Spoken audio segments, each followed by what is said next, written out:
少他妈给老子装贞洁烈女，一会儿有你主动缠老子的时候。顾念来不及多想，使出最大的力气给对方一个出其不意的猴子偷桃。臭娘们儿，臭娘们儿！顾念顺势一个翻滚，远离了男人的危险范围，又迅速地爬起，撒腿飞奔。臭娘们儿，别让老子抓到你！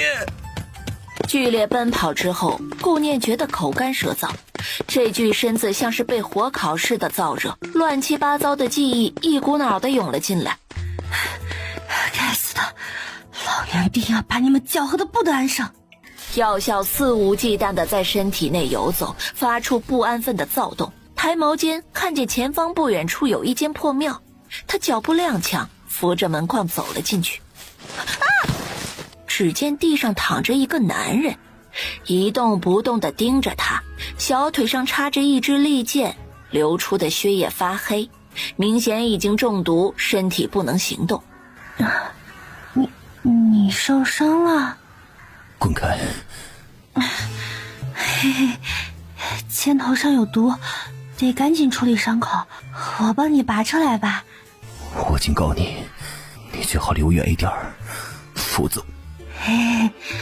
肩头的位置还挺深的，需要赶紧拔除，否则毒素扩散就不只是身体无力，还会危及生命。只是没有麻醉，你得忍着点。话音未落，一个巧力把箭头给拔了出来。尹宁闷哼一声，冷汗直冒，似乎没有想到他如此快准狠。此时的顾念内心哭成了一团，希望这个男人看在自己救了他的份上，原谅他即将做出的不可描述的行为。合欢伞？你今日真走运。说完，那双玉手伸向了男人的裤子。我劝你即刻住手，至少这样你这双手还保得住。好可怕的样子，不过已经由不得你了。下一刻就真的向他伸出了魔爪。周围的温度已经下降到冰点，说是眼神能杀人的话，顾念的身上估计已经千疮百孔了。此时的他神智恢复以往的清明，顾念自知理亏地摸了摸自己的身上，从袖袋里掏出仅有的2件东西，一个银锭子和一个铜板。于是他抬手把一个铜板随意地扔了过去，却好巧不巧地扔到男人银色的面具上。你那个也不太行啊，全程也没有出力，本姑娘就吃点亏，便宜你了。你会付出代价的。顾念脚下一顿，心虚的头也不回的消失在对方的视线之中。主子，主子的身上只穿着一条亵裤，赤裸的胸膛上布满了牙齿和指甲抓挠的痕迹。主子，您这是……给我闭嘴！清风不敢耽误，赶紧取出一颗解药放到主子的嘴里，并上前帮忙穿戴好衣服。哎呀，这是哪个活腻歪的女人，敢趁着主子中毒把她给睡了？给本王查，务必将那个该死的猪头脸女人给我抓回来！手中紧紧攥着在草丛中捡起的发簪，似乎要把簪子捏碎一般。是，主子。主子，您鱼头未清，可动不得怒啊，小心身子啊！他与清风对视一眼，纷纷低下了头。他们终于弄清了一个事实，他们的主子被一个丑陋的女人夺走了清白。坐在浴桶里的顾念心思百转，别人穿越不是皇后就是公主，而她一穿越就把一个男人给糟蹋了，还是不负责任的那种。叹息声刚刚结束，就在意识中看到了熟悉的研究室，还有在现代刚刚研究成功的药品。这也太离奇了吧！确定这么惊悚的一幕没有人发现，这才放心的去打开手中的药，涂抹在脸上，顿时透出一丝冰凉，又试探着用意识把那瓶药收回去，手中的药立即消失在视野中。不仅研究室跟着过来了，还有了空间储存的功能，真是意外之喜呀！太傅府仙月阁，到嘴边的鸭子，你居然让它飞了，留你何用？真是白费了本小姐一番心思。二小姐，用了合欢散的人，暴毙和失身都不是好结果呀。就算大小姐回来了，那也是个残花败柳了。顾仙儿脸上的狰狞少了几分，可心中的恨意却依旧未减。她顾仙儿才是太傅府的嫡女，是父亲的掌上明珠，凭什么那个贱人抢走所有的风头？想起顾念那张妖孽魅惑的脸，就恨不得撕掉那张皮。宁王府，王爷，属下无能，那个女人不知所踪。不知所踪？他盯着手中的发簪一动不动，似乎要从中找出那女子的存在。婉，查所有名字里有婉字的女人，就算掘地3尺，也要把人给我找出来。是王爷，属下这就去查。王爷，这在长江寺庙一踏中了埋伏，肯定是有人泄露了行踪。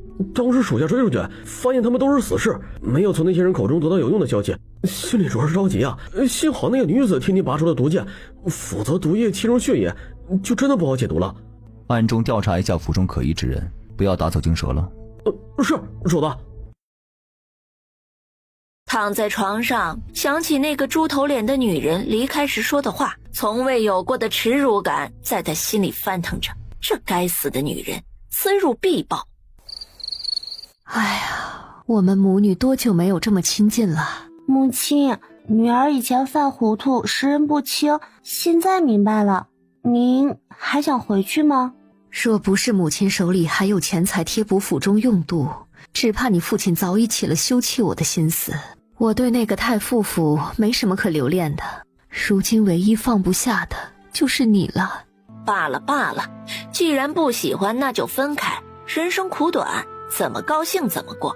哎，念儿，府上每月都会差人来向母亲要银子供你用度，为何你穿戴如此简洁，一件首饰皆无？难道……母亲，他们每次都来要多少？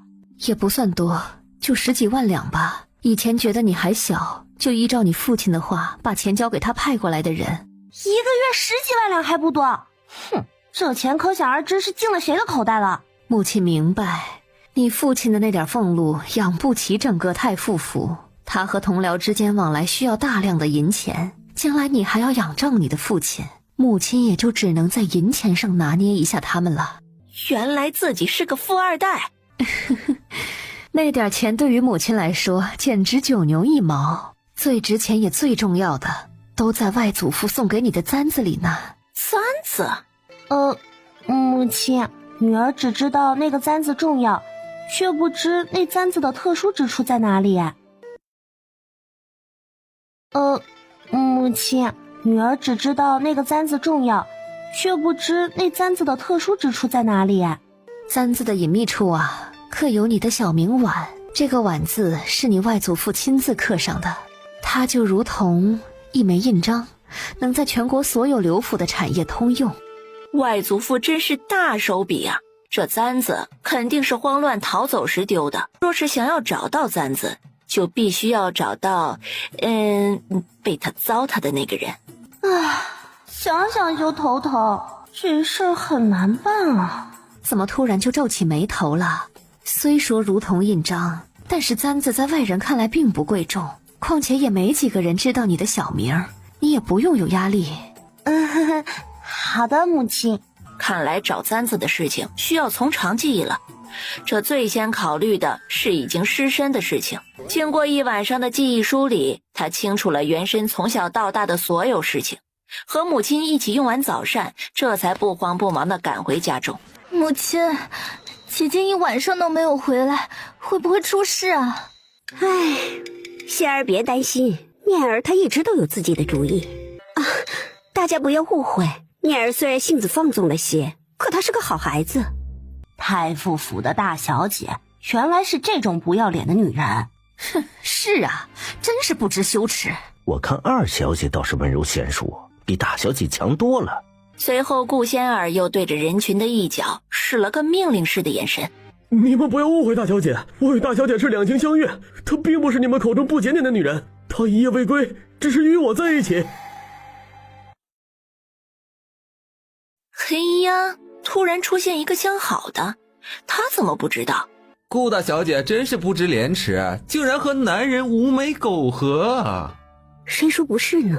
这样的女人娶回家也是个不安分的，谁敢要啊？议论纷纷之中，一辆马车徐徐而来。太傅大人顾江下朝回府，出了什么事了？老爷，念儿一夜未归，那个男子说和念儿在一起是两情相悦。您看这……那个孽女呢？把她给我带过来。父亲是在找我吗？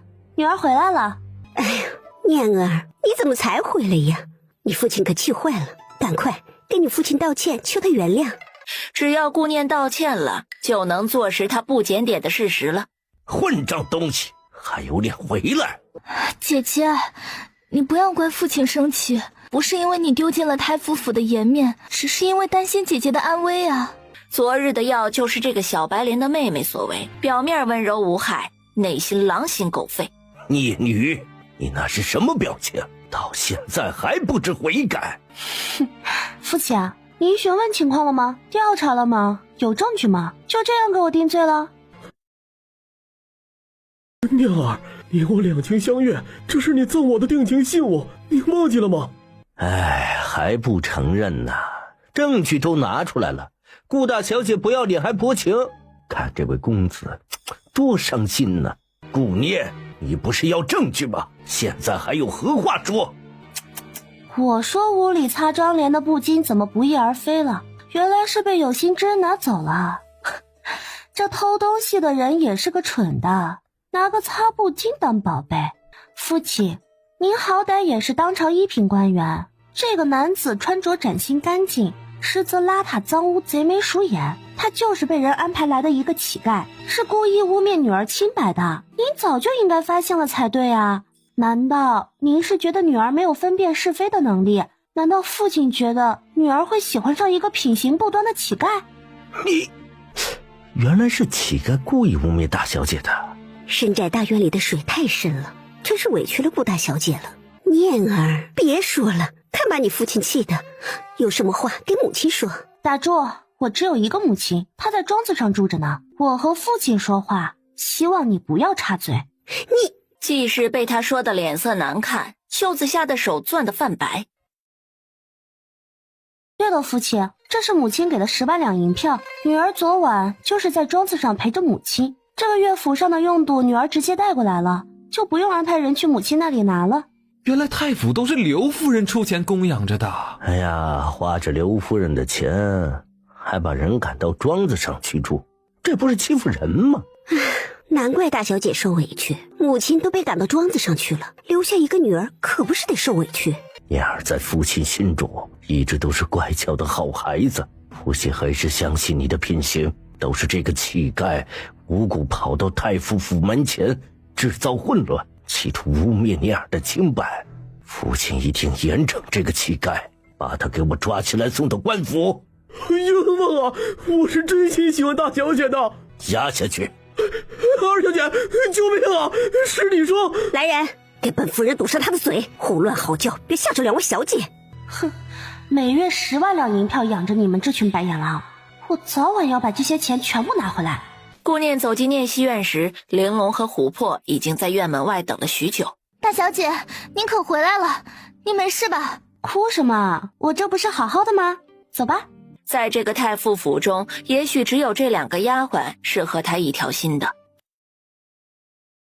这2日的经历比上一世许多年过得都精彩，现在终于可以安静一会儿了。但是有些仇该报的还是得报。原主被他们害死了，自己可不是任人拿捏的软柿子。夜色渐浓，繁星点点，一道娇小的身影在太傅府中穿梭，挥出手的瞬间，一阵清风吹过，药粉纷纷扬扬四散开来。这特制的迷药最大的好处就是不留痕迹，让人无处可查。顾念悄悄地潜进去，月色下依稀能看清那床上的人正是睡得正香的顾仙儿。把昏迷的男人从空间里扔到床上，拿出银针在两人的穴位处施针，让他们更加尽兴。良辰美景不可辜负，待明日醒来，真是期待呀。此时的海棠院仍然亮着烛光。燕儿一夜未归，到底怎么回事？我要听实话。老爷，老爷，仙儿给念丫头下药，让男人把她带走，所以一夜未归。仙儿也是一时糊涂，求老爷别怪罪仙儿，要怪就怪妾身吧。你糊涂！前几日娘家侄儿的喜宴上，太子殿下突然到访，太子第一次见到念儿丫头，眼神就被勾住了，妥妥的狐妹子。仙儿喜欢太子殿下已久，一时气不过才做下错事。老爷，仙儿也是一时糊涂，妾身没有管教好女儿，都是妾身的错，请老爷责罚。罢了，事已至此，多说无益。这以后你和香儿给我紧闭上嘴巴，这件事情传出去，对我们太夫妇没有任何的好处。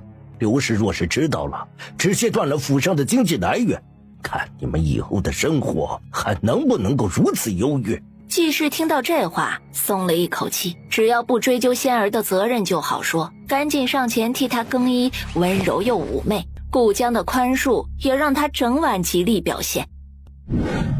宁王府，主子，属下查过了，高将军家的小女儿名字有婉字，却只有3岁，还有一个尚书府上的姨娘名字中有婉字，现在怀孕6个月，其他没有了，属下不能。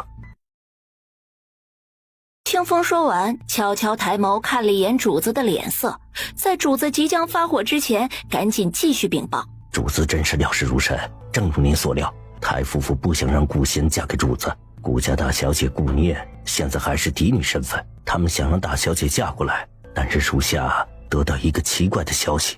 说，属下听说顾家大小姐不知检点，无楣苟合，前日1天1夜没回府。前日1天1夜没有回府，这是巧合还是冤家路窄？好，本王知道了，成婚过程还是按照以往方式办，能不能活下来就看他造化了。是，主子。叶宁眼神盯着一处，心思百转，看来要去试探一下，看看这个女人到底是不是铜板和发簪的主人。想到此处，他戴好面具，翻身从窗户飞了出去。叶宁悄悄在太傅府中间的屋顶落下，确定了一个方向后，飞速落在了另一处不太明显的一处房顶上。他轻轻地掀开瓦片，往屋里看去，然而下一秒却差点从屋顶上摔下去。昏黄的烛火下，屋里的顾念正一丝不挂地泡在浴桶里。尹宁的俊脸瞬间通红，心里暗道非礼勿视，非礼勿视。他赶紧轻轻地把瓦片放回去，然后远离此处。回到府中，却久久赶不走心里的悸动。主子，您的脸色怎么这么红啊？要不要叫府医啊？出去。主子趴在一个女子闺房的上方，又是脸红又是流鼻血的，还能看见了什么？哎呀，没想到一向不近女色的主子，竟然也有这种时候。翌日，天空破晓，阳光渐渐透过云层。坏了，怎么就起晚了呢？难道是这2日太过劳累？拍了拍其他下人的门，催促道：阿姨，快起来，什么时辰了还在偷懒？一会儿少不了你们的惩罚。他转身看到守门的婆子还在地上躺着，睡得发出打鼾的声音。还睡呢？小命不要了吗？求姑娘饶命啊，在2小姐身前说句好话，我们也不知道怎么就睡着了，以后一定不会再犯，求碧莲姑娘饶命啊。碧莲冷哼一声离开，饶恕不饶恕的得看她和2小姐的心情。2小姐，你醒了吗？没有动静。奇怪，二小姐今日也起晚了。二小姐，你怎么了？大床上正躺着一男一女。破庙里睡觉的乞丐半夜起来小解，看到柱子旁边睡着一个乞丐女人，眼睛一咕噜就直接朝着女人走了过去。还没有解开女人的衣服呢，就什么都不知道了。醒来就躺在雕花锦缎的大床上，身边还有美女相伴。怎么会这样？怎么会这样？你大胆！你是谁？是怎么进来的？惊叫声引来了顾江和季氏。大清早的一惊一乍，成何体统？老爷夫人，二小姐她碧莲今是怎么回事？说话都不利索。母亲，我该怎么办？跟着一起进来的顾江也愤恨的眼睛里冒着火焰。大人饶命啊，饶命啊！小人也不知道怎么回事啊，这醒了就在这里了，请大人明察，还小人清白啊！大人，肯定是有人陷害呀，小人是无辜的，小姐姐失身于我会负责的。你负责个屁！母亲，我不活了！仙儿别怕，有母亲在呢。来人，给我把他拖走，不留活口！仙儿不怕，有父亲母亲在，什么事都能解决。仙儿放心。今早的一桩艳事全府皆知，只不过人人闭口不谈，假装不知道。大小姐，你知道二小姐她……我知道了。不，大小姐，你肯定不知道，她和一个男人睡在一起，那人还是个乞丐。大小姐，你怎么知道的？从你这兴奋的眼睛里看见的。大小姐越来越不一样。哪里不一样？难道自己这么快就被看出来是假的了？大小姐变得越来越聪明了。顾念被他逗得嗤笑一声，继续忙活着手中的事情。仙月阁里依旧是一片阴霾。是顾念，顾念他要报复，是他，对，就是他。对，老爷，一定是顾念那个丫头。我瞧着她昨日就不对劲儿，和从前大不一样，分明就是想毁了仙儿。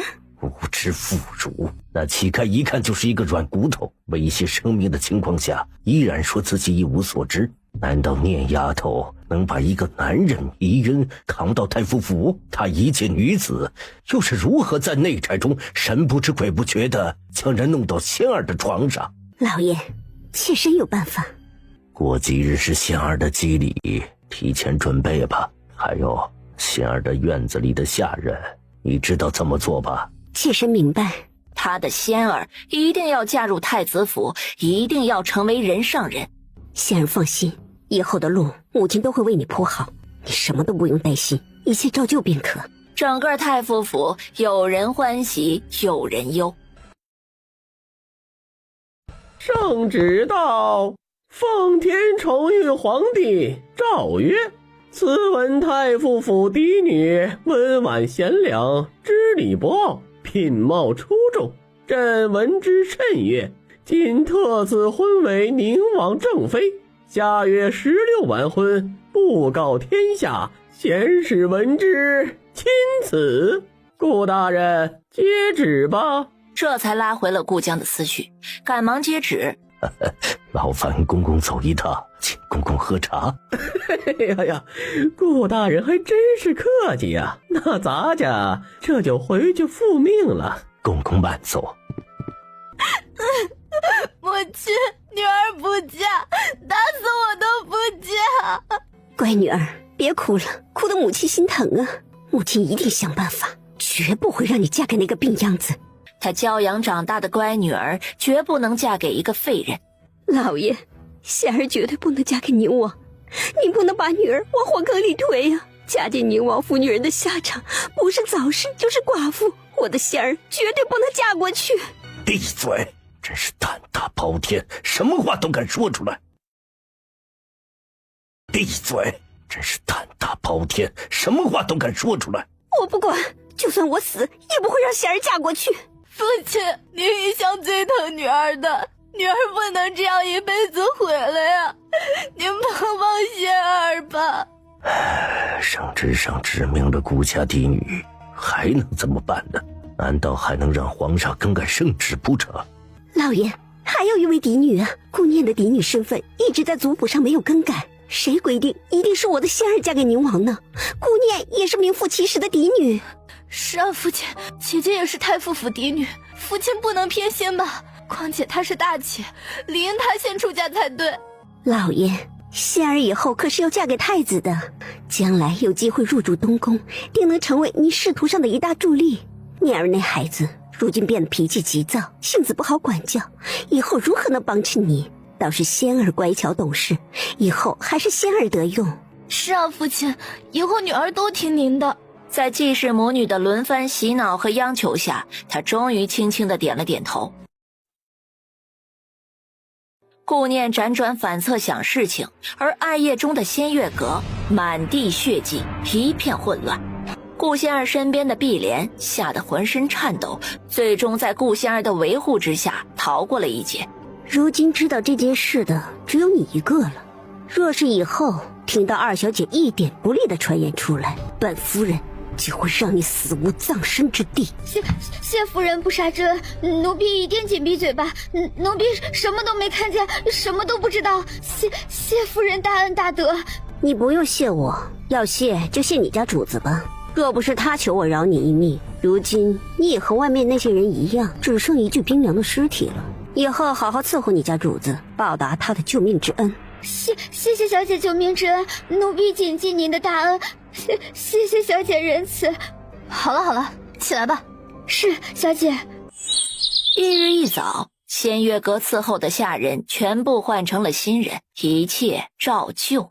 大小姐，仙乐阁的下人只有一个二小姐的贴身丫鬟，其他都被换成了新人，以前伺候的人都不知被安排去了哪里。顾念心中一凉，是自己考虑不周了，以后只要不侵害自己利益的条件下，还是多做善事来弥补自己的失误吧。夏日天气多变，一夜醒来，荷叶上沾满了露珠。小翠，让你打听的事儿怎么样了？三小姐，奴婢打听到了，这几日二小姐很是平静，没有如以前一样找大小姐的麻烦，还有故意躲着的意思，看上去心情也不错。大小姐整日在自己的院子里，也是一副悠闲自得的样子。哼，果真如此。父亲为他们二人安排，何曾想过我这个女儿也到了该嫁人的年纪呢？若是顾念死了，顾仙儿嫁给一个废人，那自己就是太傅府小姐中唯一的指望。看来自己得多在父亲面前走走才是啊。仙月阁的房间内，季氏拍着女儿的手，温柔劝慰。中亲王府昭华郡主的吉吉宴很重要，仙儿还是去吧，一切照旧才能不让人看出破绽。过几日你的吉吉宴也能有来有往，给昭华郡主送帖子啊。顾仙儿想了想，她隐忍着心里的抗拒，点了点头。这才对嘛，我的女儿是最美的，母亲去给你准备东西。安静的念熙院此时热闹了起来。大姐，中亲王府送来拜帖，郡主今日举办吉吉礼，咱们姐妹一起去吧。可是我没什么准备啊。大姐是天生丽质，不施粉黛已是倾城之貌，再刻意打扮，让我们可怎么出门啊？顾念心下嗤笑，这一个两个的都是影后级别的。顾念故作犹豫之后，和两位影后出了门，看着中亲王府内人头攒动、热闹非凡的景象。主子，就您这名声，就算送礼物过去，昭华郡主也不会喜欢您的。你可真敢说！韶华郡主整日抱着她的猫，你递过去的时候，一定想办法靠近她，请喝上面的药会自然挥发，使猫心情躁动。主子，就算昭华郡主不喜欢您，也不要害她受伤啊，这不是主子的风格呀。青羽，属下在。罚俸1个月。啊，是。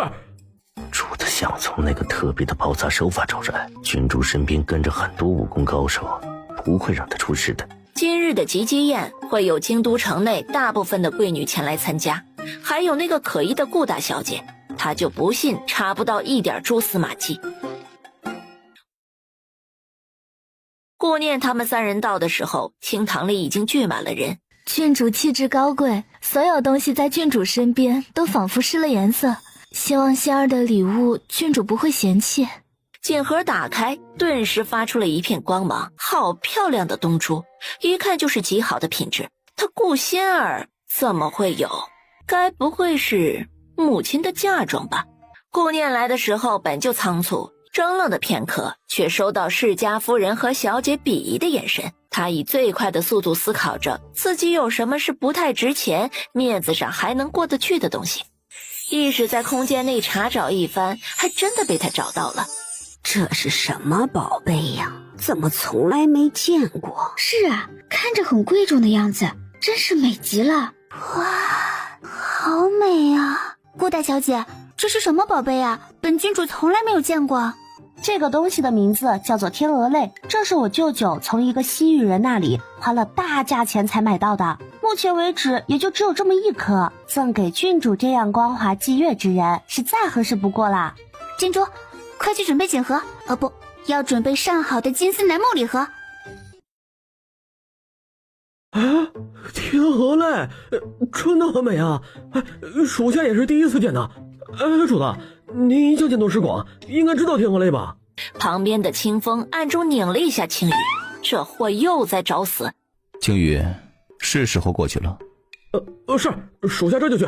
青羽说完，立刻消失在原地。郡主啊，属下是宁王殿的随从青羽，殿下身子不适，不能前来，命属下给公主送了吉吉礼，请公主笑纳。青羽上前一步，拱手递上锦盒，微不可察地对着面前的白猫轻微晃了晃。谢谢宁王哥哥的礼物，昭华很开心。是，郡主的话，属下一定带到。属下告退。人都到齐，宴席开始。坐在郡主身上的白猫躁动不安的火苗终于爆发了，犹如失去理智一样上蹿下跳。雪团，别跑啊！雪团别怕，到姐姐这儿来，姐姐保护你。你这是怎么了？白猫喵喵叫着，一味的上蹿下跳，躁动不安，蹭蹭的爬上了院中的假山。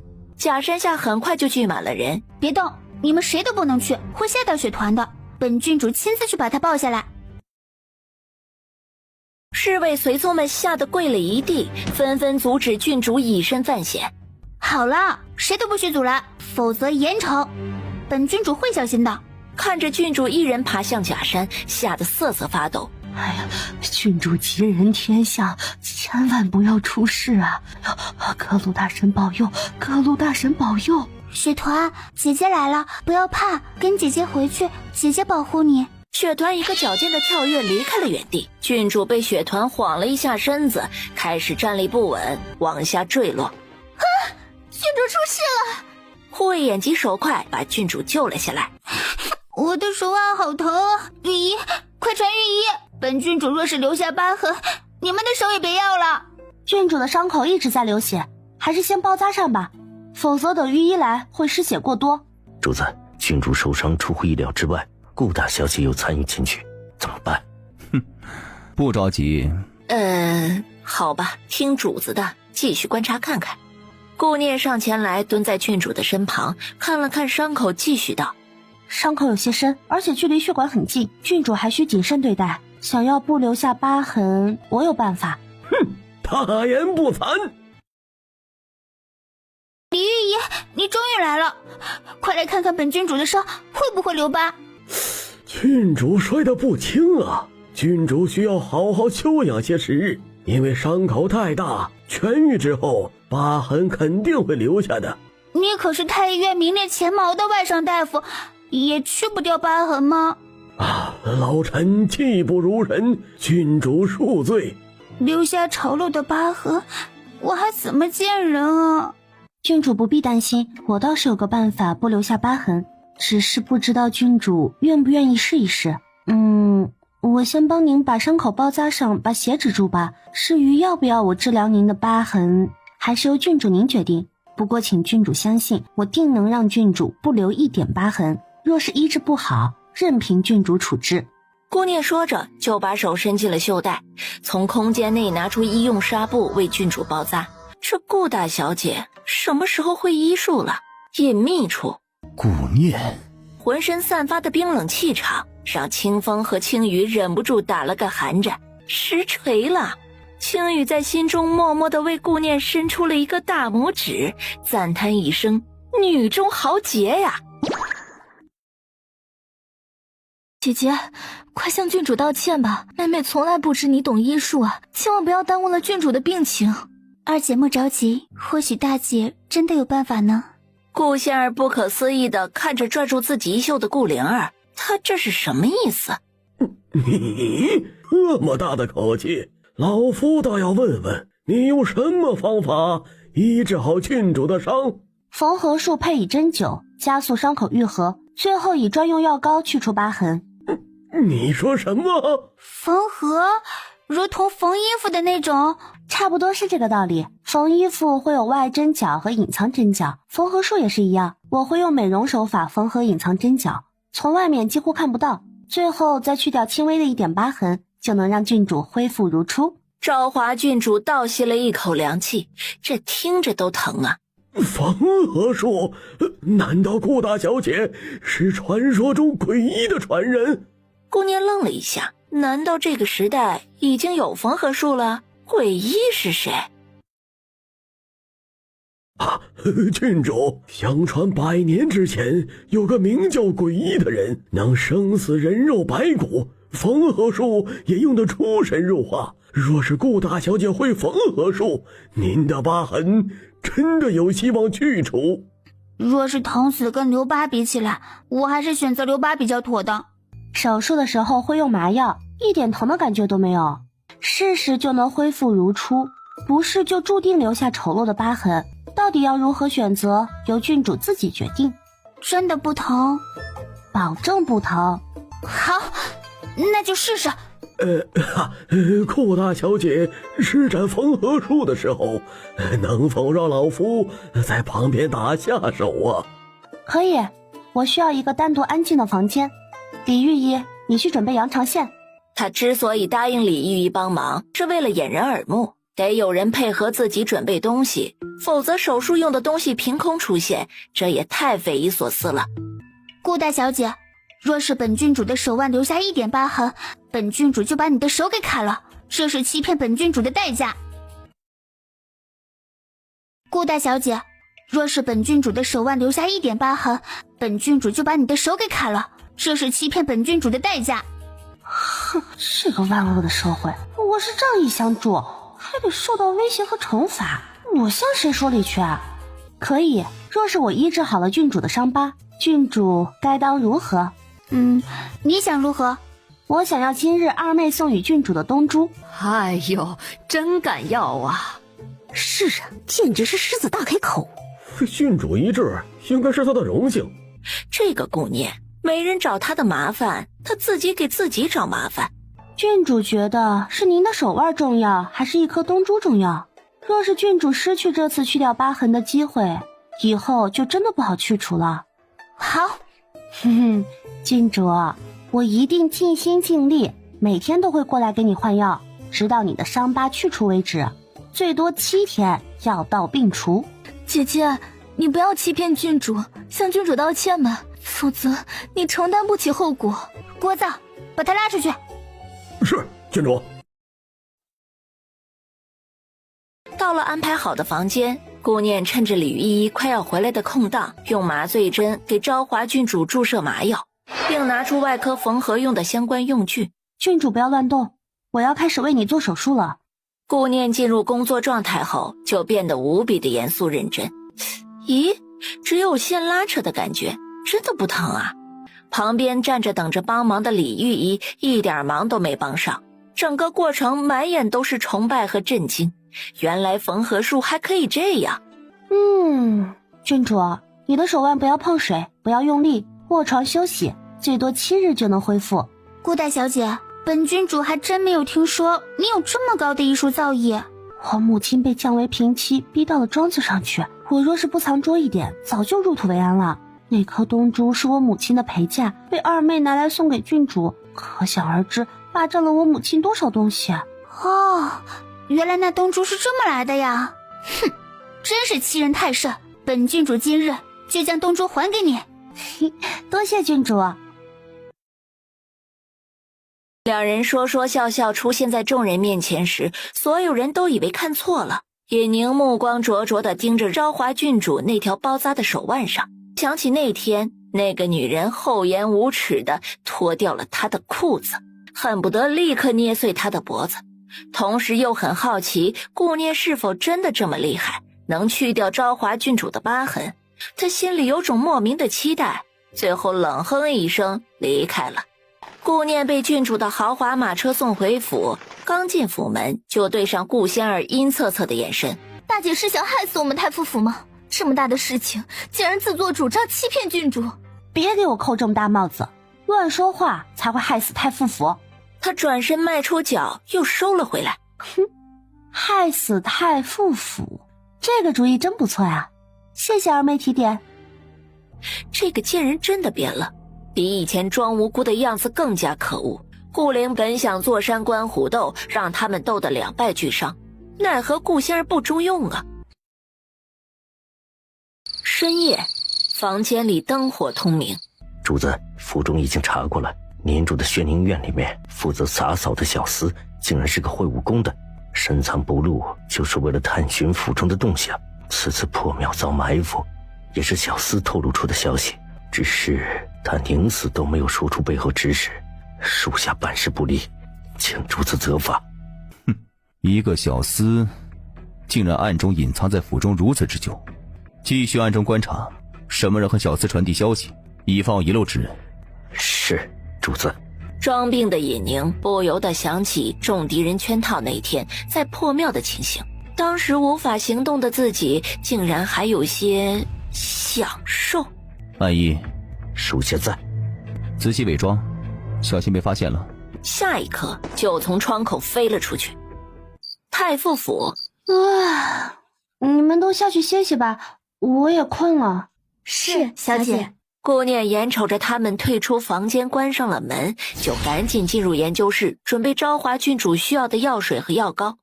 他有一个神奇的发现，研究室里的任何东西都是无限补充的，这让他着实兴奋了一把。处理好药膏，他感觉又困又累，刚出来走到床榻边准备睡觉，就听见窗户被撬的声音。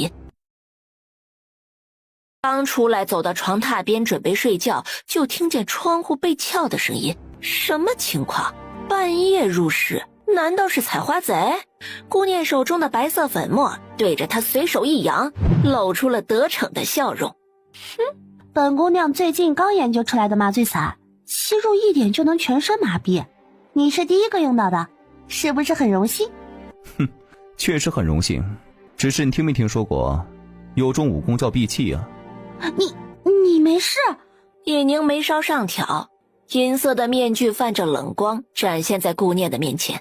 顾念本以为那次之后大路朝天，各走一边，谁知道这货如此执着，竟然找来了。不好意思，我走错房间了。哼，你应该认识我吧？不认识，没见过。是吗，婉儿？发簪，我的发簪好贵重的嘞，把我的发簪还给我。哼，你终于承认了，无耻贱人。你禽兽不如，少在我面前装贞洁烈男，当时不是挺享受的吗？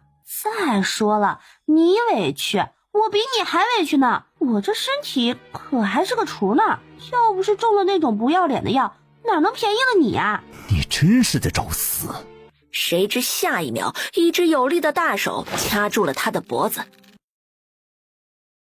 一个姑娘家被人算计失了贞洁，这是何等的大事啊！我整日都在担惊受怕中度过，你还过来揭我的伤疤，你怎么能如此狠心？你就不怕你儿子听见？你莫要胡说，我哪来的儿子？虽然还只是一个瘦小的豆芽菜，但也是一个小生命，不是？听得尹宁嘴角又是猛地一抽，仿佛面前是什么脏东西似的，把放在他脖子上的手利索地缩了回来。哼，你这个不知羞耻的女人，真是满口谎言，这才几日就知道肚子里有个儿子了，你还不配有本？不配我的儿子。哎呀，彼此也并非我所愿。就在刚刚，瘦小豆芽菜伸了个懒腰，腰折了。不行了，被气得脸颊发烫，头晕脑胀了，看都没再看他一眼，转头就飞出了房间。咦，就这么走了？哼，真没礼貌。哎，我的发簪还没还我呢。不过他说飞就飞的样子真让人羡慕，好像武功很好啊。哎，心好累。顾念自言自语一阵，打了个哈欠就去睡觉了。刚回到府中的尹宁就遇到了青羽。主大，您的脸色怎么这么红啊？青羽，罚俸1个月。我说什么了？清风一把捂住了青羽还在小声嘀咕的嘴，退出了房间。你又找死了，不是让你在主子面前少说话多做事吗？我也没说什么呀。哎，你有没有发现主子自从那次从破灭回来就特别反常啊？房间里的尹宁心情烦躁，每次遇到那个女人都情绪起伏，无故烦躁，今日竟然落荒而逃，真是该死。早晨起来的顾念精神焕发，用完早膳就匆匆去帮助昭华郡主换药了。哎呀，你怎么才来啊？赶快给本郡主看看伤疤怎么样了？郡主，今日的伤疤已经好了很多，边缘的地方也开始结痂，我把药膏涂抹上，会有一点冰凉和疼痛的感觉，这都是正常现象，郡主不用担心，明日就能全部结痂，然后我们就开始用祛疤的药膏。你真的能把疤痕去掉？一点都没有？郡主，你应该知道用人不疑这句话吧？再说了，郡主长得美若天仙，我竭尽所能，定不能让郡主留下疤痕。好，本郡主信你。你除了信我，还有其他办法吗？顾念每次给郡主治疗的样子都极为认真，和平时说话时的样子判若两人。他以银针刺入穴位，加速伤口愈合，最后再涂上特制的药膏。手腕包扎好了哦，还是要注意洗澡的时候不能碰水，注意休息，熬过去这几天就好了。郡主加油！加油！嘿，这样的打气方式我很喜欢。你以后也不要叫我郡主了，莫得把关系叫身份了，直接叫我昭华。顾念从中亲王府出来，坐在马车上开始琢磨研究毒药，想法还没有结束，就听见咻的一声划破长空。我的妈呀！他刚刚和死神擦肩而过，一个蒙面黑衣人提着长剑缓缓地走近，突然一只粗壮的大手抓住了布帘，掀开的那一刻，他对着黑衣人的脸撒出了手中的药粉，也不管那人中没中麻药，只顾着跳下马车飞奔，这是他唯一的逃命机会。妈的！顾念不敢扭头去看，只顾着一口气地往前跑，这样可不行啊，体力不支，最后还是有被追上的危险。跑到一个隐蔽的路口，看见一辆孤零零的马车停在那里，他想也不想就钻了进去。哎呀妈呀，光天化日就杀人，这里实在是太危险了，好想回到和平时代。哎呀妈呀，光天化日就杀人，这里实在是太危险了，好想回到和平时代。看了看身边放着的银色面具，正想要悄悄地拿起来戴上，就看到对面的女人转过脸来，两人四目相对。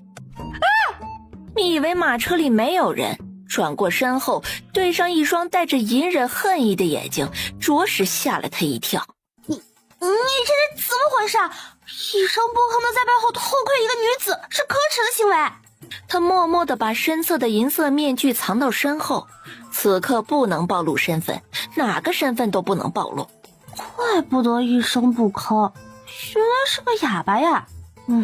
你也是个苦命人，本小姐就原谅你了。长得这么好看，真是可惜。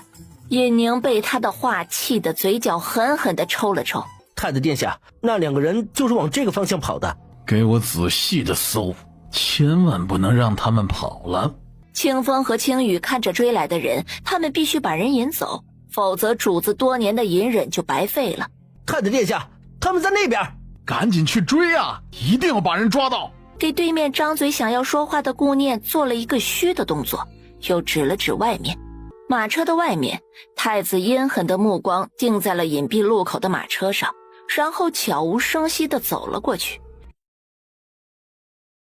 太子阴狠的目光定在了隐蔽路口的马车上，然后悄无声息地走了过去。突然，他阴狠的一笑，拔出长剑，一把将车门挑开。出乎意料的，里面的画面并不是自己想的那样，而是一幕香艳的活春宫。太子气得冷哼一声离开，走得极为干脆。你竟敢占姑奶奶的便宜！哼，你擅闯我的马车，打搅了我的清静，还顺便救了你一命。你说我收个利息，不算过分吧？还能这么算的？不过救了他一命倒是真的。算了，就当被狗咬了。顾念狠狠地瞪了他一眼，转身跳下马车，这才想起来，原来他不是哑巴。你真狗！此时的马车里，尹宁脸上没有一点生气之色，还隐隐地透着高兴，犹如终于找回场子的胜利感，确定没有人跟着的清风轻雨回来了。主子，那人确实是太子殿下的人，里面说了什么，属下还没有听清楚就暴露了，请主子责罚。猜出来了，从太子追杀你们的决心可以看出来，他有不可告人的秘密。既然已经打草惊蛇，还需从长计议。啊，是主子。不过顾大小姐见到了主子真实的身体情况，虽然现在还不认识您，以后见到肯定会露馅的。这反正嫁过来不出3日也要死，这不如早些免得夜长梦多。这不如早些免得夜长梦多。不用，太傅2个女儿，难道都杀了不成啊？本王装病调查3年，也没查出背后指使，看来是该露面了。让他们有所警觉，才能露出马脚。顾念会医术，又是冲喜嫁过来，这不是很好的付出借口吗？哼，至于把柄嘛，相互握着对方把柄，才能更好的成为一条船上的人，不是吗？互相？你有顾大小姐什么把柄啊？婚前失真。青羽这才恍然大悟，咦，主子真狗，顾大小姐骂得真不错。今日的刺杀给顾念带来的冲击力有点大，他要加快研究毒药的速度。这么久了，小姐怎么还没醒？不知道，再等等。若是小姐还不醒，就得进去叫醒小姐。今日老爷吩咐要去前厅用晚膳的，可不能迟了。空间内的顾念研究了好几种毒药，心里为自己的研究成果沾沾自喜，收拾好了转身出了空间。小姐，你醒了，老爷吩咐要去前厅用晚膳，时辰已经到了，咱们得赶紧收拾一下。不用收拾，自己家人有什么可收拾的，自然才是最好的。带着丫鬟到膳厅的时候，所有人都抬头看过来。一家人都在等你，像什么样子？懂不懂规矩？孩子的性子哪有一样的？有仙儿这样乖巧的，也有叛逆的。老爷不要和孩子生气，气坏了身子。坐在那里的顾念眼神灼灼地盯着继室头上的首饰耳坠。听说你给昭华郡主治伤了？是啊。你哪里会医术？若是惹出麻烦，为父没办法给你兜着。父亲这话说的容易让人误会啊，好像以前护着过女儿似的。你气得他火冒三丈，想起圣旨的事情，又不得不压下心中的怒火。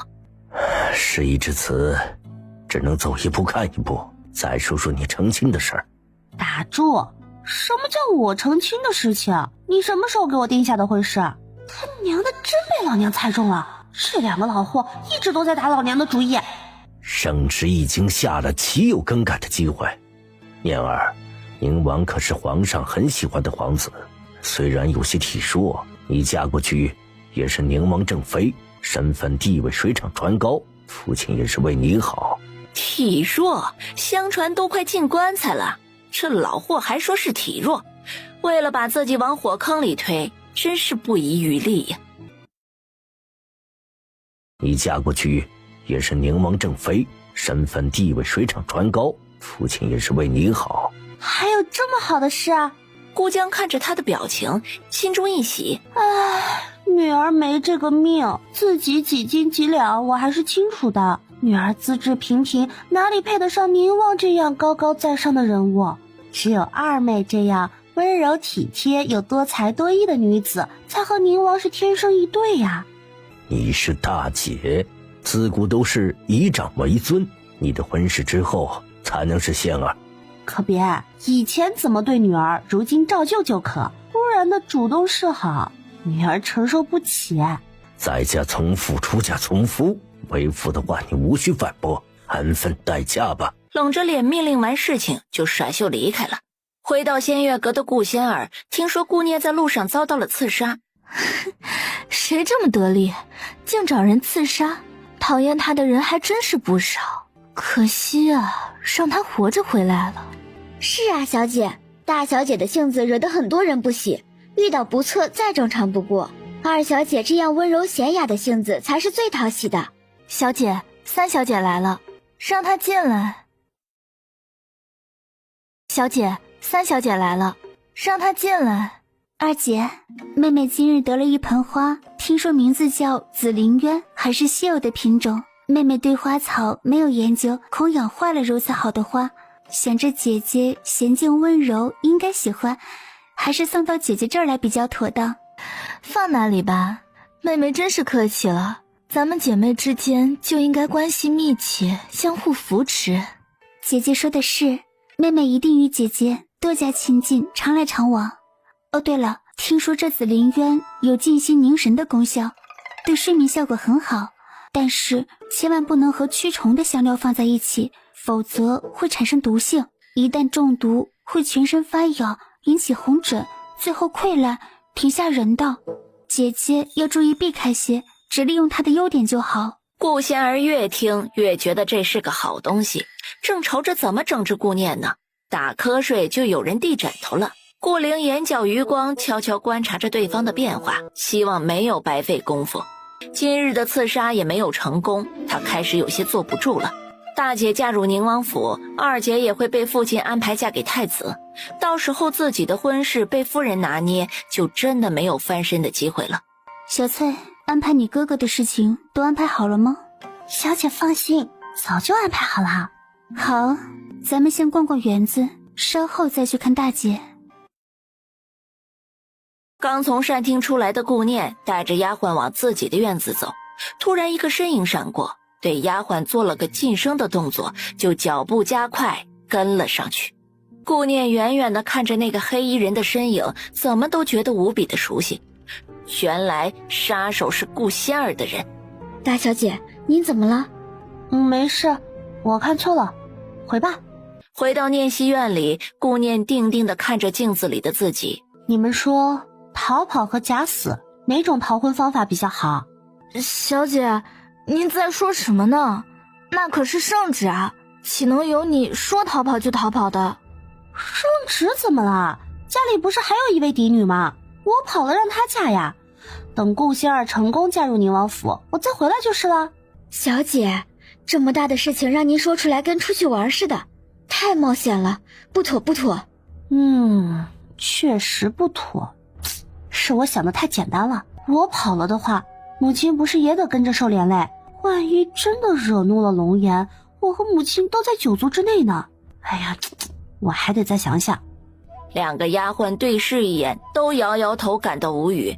小姐最近的变化太大了，一时有些不好消化。逛园子的顾灵站在一处暗影处，听着黑衣人的回报。三小姐，一切办妥。好，你做得很好，以后还会用得着你，等着就是。当然，好处也是少不了的。黑衣人正是小翠的亲哥哥大山。大山掂了掂手中沉甸甸的钱袋子，心中一喜，谢过之后告辞离开。大小姐，三小姐来了，快请进来。大姐姐晚膳时和父亲有些不愉快，妹妹就想着过来给姐姐解闷，不知道有没有打扰到姐姐。妹妹不必担心，姐姐没事儿，不就是成亲嘛，年纪到了都要走这么一遭的。姐姐答应了。父母之命，媒妁之言，不答应还能怎么办呢？终究是胳膊拧不过大腿。不管答不答应，都不能活着嫁入宁王府。姐姐别难过，妹妹绣了个香囊送给姐姐，还望姐姐不要嫌弃。天气炎热，蚊虫多，里面放些驱虫的药草最合适了。多谢三妹，我一定好好收着。天色不早了，妹妹不打扰姐姐歇息，改日再来看姐姐。顾灵的目的达成，便也没有多做，告辞离开了念习院。顾念拿着香囊闻了闻，里面确实是驱虫的草药，并没有其他的成分。二小姐来了。顾念无语的在心中呵呵两声，一个接着一个的，怎么都这么多心思呢？请进来吧。大姐，你看妹妹给你送什么来了？这个紫菱鸢是稀罕品种，瞧瞧这花开得多讨喜。多谢二妹妹，这花很是漂亮。姐姐喜欢就好。寒暄了几句话，就赶紧告辞离开。真有意思，你的计划我好像已经知道了呀。还是要陪着你把这出戏演完啊。玲珑，花盆上有驱虫药，快把花搬到院子里无人的角落吧。大小姐，能驱虫不是很好吗？这么好看的花搬到院子里去，多可惜。这花没有问题，驱虫草药也没有问题，问题是此花和驱虫草药相互反应，就会散发毒性。奴婢赶紧搬出去扔了。不要扔，我还有用呢。以其人之道还治其人之身。想到明日的大戏，心情甚好。大夫人安，你怎么来了？看您说的，我来请个安都被人怀疑。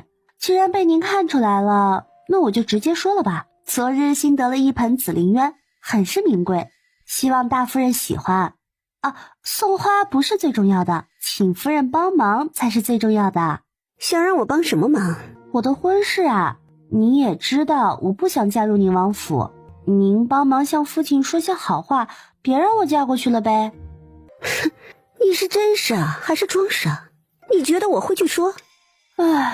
我还专门给您送花贿赂您，想让您跟父亲说说，让他想个两全其美的办法，让我和妹妹都不用嫁给宁王呢。没想到您不肯帮忙。那算了吧，我还是把花拿走吧。我试试。真的？真的，该是你父亲的脾气你也是知道的，我只能试试。好，只要能试试就行。那我回去等你的好消息。顾念说完，心情愉悦的告辞，不经意的转身时，香囊掉在了地上。本来以为那个丫头变得聪明刁钻了，没想到也有缺心眼的时候，竟然让我去帮忙。是啊，老奴都怀疑他是不是因为婚事刺激的脑子不灵光了呢。夫人，这香囊怎么处置？你随便找个地方放起来吧，那丫头的贴身之物总有用得着的时候。是，夫人。到了忠亲王府，郡主的丫鬟已经在大门外翘首以盼了。嘿，大小姐，您可算来了。郡主从吃完早膳就开始念叨您呢。郡主每天都如此着急，恨不得一睁开眼我就飞过来。赶紧把人带到郡主的房间。念姐姐，你可算来了。再不来，等得我头发都快白了。你可真夸张，我可不想看到白发苍苍的郡主。我说的是真的，越来越觉得咱们两个性格相投，相见恨晚。要不你就住在这儿得了，省得天天来回跑，多麻烦啊！这样我们还可以把酒言欢，岂不乐哉？还把酒言欢呢？你想得美，伤没好之前不许喝。说到不能喝酒时，对方眼里的光瞬间消失。等你好了，我陪你喝。真的？太好了，咱们两个上辈子肯定是姐妹。伤疤痕迹已经淡了很多，再有个2-3日就能完全消除了。听说昨日被刺杀的消息，当即就拽着顾念的胳膊不让走了。我又不是天天被刺杀，哪里用得着住在这里？放心吧，这次刺杀没成功，短期内也不会再出现的。好吧，我哥哥应该快回来了，让他送你回去吧，否则我不放心。可别，您是觉得我的名声太好了吗？我可不想找麻烦。嘿呀，你干脆做我嫂子吧，我哥哥一表人才，风度翩翩，绝对不会让你失望的。哎呀，你干脆做我嫂子吧，我哥哥一表人才，风度翩翩，绝对不会让你失望的。大柱，你这是越说越离谱了。念姐姐，我没开玩笑，我说的都是真心的。我哥哥长得可好看了。你还说？这你还说不说？念姐姐饶命！饶命！顾念一转头就看到了一个风光霁月的男子。哥哥，你回来啦！念姐姐，这就是我的哥哥程毅。哥哥，他就是我跟你说过的念姐姐，不仅医术好，性格也好，和我很是投缘。你们这里的男人都长得这么帅吗？啊，念姐姐说什么？没什么。刚才的话声音虽小，但还是被路过的尹宁听得一清二楚。习武之人耳聪目明。水性杨花，这个讨厌的家伙，他骂谁呢？你才水性杨花，你猪狗不如。多谢顾大小姐医治小妹的腿，在下感激不尽。顾大小姐认识刚才的人？不认识，本小姐可不认识猪狗不如的畜生。这相传只有阎王阁的阁主戴着一张银色面具，从来不以真面目示人。阎王阁不仅接单杀人，阁主还是个救济百姓的隐居侠士。我去，顾念呐顾念，你可真能耐呀！穿越来的第一天就强了这样的人物。刺杀我的黑衣人不会是顾仙儿买通阎王阁的人吧？哎呦，我的妈呀！那啥，我这就回去了，请主好好休息。顾念说完就上了自己家的马车，这犹如闪电的速度惊得在场的人不知所以。哥哥，念姐姐是不是被你吓着了？有吗？这个顾大小姐还真是与以往见到的贵女不同，着实是有趣。她难道比我好看？这个该死的女人总是能轻易激起我的怒火。我不是因为她生气，是因为阎王阁的事情生气，和那该死的女人无关。此去正是准备永绝后患，灭了他傀儡殿的势力。跃上柳梢头，召集起阎王阁的势力，直奔傀儡殿老巢。你中了我的毒，会慢慢失去意识，毒发身亡。就算我死，也拉着你一起。放心吧，你临死前的心愿怕是达不成了。董顺眼神一暗，对着尹宁飞速而来。尹宁赶紧挥起长剑，做出抵挡的动作。一息之间，董顺犹如老鼠钻洞一样的没了踪影。起火攻心令他的毒素急速扩散，眼前景物一片混沌。太傅府，他此时只一直在琢磨怎么和面具男能缓和关系呢？毕竟小命要紧呐。扑通一声，一个身上带血的男人从窗外掉了进来。这人说来就来，如此不经念叨。他蹲在对方身前，抬起男人的胳膊把了把脉。又中毒了，身上看着吓人，都是些皮外伤，用上我特制的药膏很快就能恢复。就是这个毒有点阴险。若是我不救他，这人就活不过明天，那不是很好吗？少了个讨厌鬼，就不用担心他来杀我了。怎么能见死不救呢？不行，既来之则安之，为了保住自己的小命，就要适应这个看不惯谁就要干掉谁的时代。况且也不是我弄死的呀。对，就是这样。哎呀，不行啊！医者仁心，顾念，你不能没有良心。心里的两个小人打得两败俱伤，最后还是正义的一方获胜。随即顾念拿出了解毒丹，放进尹宁的嘴里，然后解开了他的衣服，先消毒，再把药膏用棉棒一点一点的涂抹上。这穿衣显瘦，脱衣有肉，这精致的8块腹肌，这简直是超级男模的身材。这面具下是一张怎样的面容呢？放肆！刚无力地睁开眼，就看到眼前的女人对自己的面具伸出魔爪，感觉身前有一丝凉意，看到自己衣衫大敞，上半身暴露无遗。你这个女人，你依旧如此。依旧如此不知羞耻、水性杨花的话还没有说出来，就看见他手中拿着一个小小的瓶状的东西。哎呀，好像误会他了。我怎么了？我是你的救命恩人，你得懂得感恩。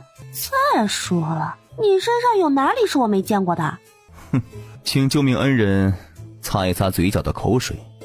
顾念赶紧伸手摸向嘴角，这动作逗得尹宁心情愉悦，嘴角微微上扬。既然有精力骗人，看来你已经没事了，身体里的毒也毒不死你这样的千年祸害。这千年的祸害还不是被你给祸害了？你帮我解毒，我答应办这件事，作为交换如何？可以是可以，不过还得加一个条件。条件？什么条件？我帮你解毒之后，咱俩之前的误会就一笔勾销。误会解开以后，就不要杀我了，意思你可明白？女子失贞这样的大事儿，在他眼中竟然都是误会。好。你体内的毒有点麻烦，需要每天针灸配合泡药浴，连续3天，毒素才可以完全清除。今日只用了解毒丹压制了你体内的毒性，从明天开始每晚过来解毒。好啦，你现在可以离开啦。叶宁此时还没有从怒火中缓过来，只冷哼了一声，便飞身出了窗子。什么人啊，真是喂不熟的白眼狼。想起刚才的交易，他松了口气，算了，本姑娘大度，不和他计较。清晨的阳光一片柔和。一声恐怖的惊叫声打破了太傅府的宁静。成了。是啊，小姐，终于没有白费小姐的一番辛苦。快去请大夫！是夫人，老奴这就安排人。只见大夫来了一个又一个，都是摇着头离开的。夫人，大小姐来给您请安了。不见，这个小贱人没安好心，从不见她主动来给本夫人请安，这2日倒是出奇的勤快，我看就是她搞的鬼。他想起了顾念送来的花，既是有些不确定了，当时明明已经检查过，没有发现异常才留下的呀。夫人可不能这么说，念儿好不容易想起来尽一次孝心，还被你说成了不安好心，那念儿以后都不来请安了，到时候夫人可不要怨怼。他眼神定定地看着季氏的脸，好像突然发现新大陆似的。夫人，您这脸是怎么了？看着好恶心啊，不好意思，我不是故意的。顾念说完转身跑了出去。他竟然敢！快去找老爷，让他去请御医。本夫人不相信就没有大夫能医治。顾江下朝后，听说他的病情，匆匆地赶来。夫人，你的脸怎么？我去请御医。他什么意思？嬷嬷，你说老爷是不是开始厌弃我了？哎呀，夫人放宽心，老爷是着急找御医才慌忙离开的。给我把花盆扔出去，越远越好，不要让我看见他。是夫人，老奴马上搬走。瞎子、瘸子、病秧子，只要不死都可以替嫁，这样才能和宁王室天生一对。顾江刚走到2门口，就遇到了令他不喜的大女儿。父亲，夫人昨儿还好好的，怎么一晚上就成这样了呢？晚上是去干什么了呀？从哪里传染的？我晨起去请安的时候，看着怎么像是花柳病呢？真吓人！哎呀，一惊一乍的干什么？成何体统？父亲没被传染吧？胡说什么？我昨在……突然就想到，犯不着和一个孩子解释。为父没有。父亲康健女儿就放心了。最近还是离夫人远点吧，花柳病是传染人的。父亲还是问清楚，昨夜夫人到底去了哪里？要不然父亲的头上可就是一片绿了。除非父亲不怕绿。吓唬完顾江就跑，也不管身后的人是个什么表情。约莫1炷香的功夫，雨衣随着顾江的脚步进了季氏的院子。李御医，你一定能医治好我的，对吧？夫人，您的心情老臣理解，得等把脉之后才能知道是什么情况。用丝帕盖住手腕，速速诊脉后就退出了房间。顾大人，夫人这不是病，是中毒啊。不过解药的药材有一样比较稀有，老臣暂时没有解药，您还是另请高明吧。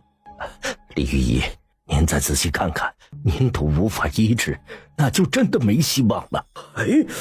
顾大人不是有个医术厉害的女儿吗？都能去掉昭华郡主的疤痕呢。这要不您让她试试？李御医说完就告辞离开了太傅府。顾江想起大女儿就心中不屑，他哪里有如此能耐？老爷，你昨日还好好的，怎么今日就变成这样了？夫人去过哪里？可接触过什么东西？老爷，前日念儿来给妾身送了一盆花，肯定是花有问题。顾江按照季氏所说，让府医仔细检查了一遍，结果是紫菱渊能静心凝神，并无不妥之处。夫人可还有什么遗漏之处没说？季氏对上顾江灼灼的眼神有些心虚。老爷，妾身昨夜去了二夫人的院子，你也知道我只是一个庶女，司库里的东西并不多，念儿马上就要成亲了，肯定会带走二夫人的陪嫁，我想给仙儿留点东西。不经过自己的同意就拿走库房里的东西，一件两件就算了，胃口变得越来越大，这就让他很是不喜了。仙儿是要嫁给太子的，陪嫁肯定不能失了太傅府的颜面，所以就去了二夫人的库房里拿了一些。难道是二夫人的陪嫁有毒？胡说，若是有毒，你早就中毒了。妾身除了那些也没接触别的东西了。顾江眼神转了转，沉思片刻，便让人送大夫过去检查刘慧的库房。顾念以前胆小懦弱，从不敢反驳，如今变得胆大包天，伶牙俐齿，真的在刘慧的陪嫁上做了手脚，那也不一定。老爷，不好了，不好了呀！出了什么事了？如此慌张？老爷，库房空了。什么是库房空了？把话说清楚。老爷，奴才去的时候，库房确实是空的，干干净净，空无一物啊！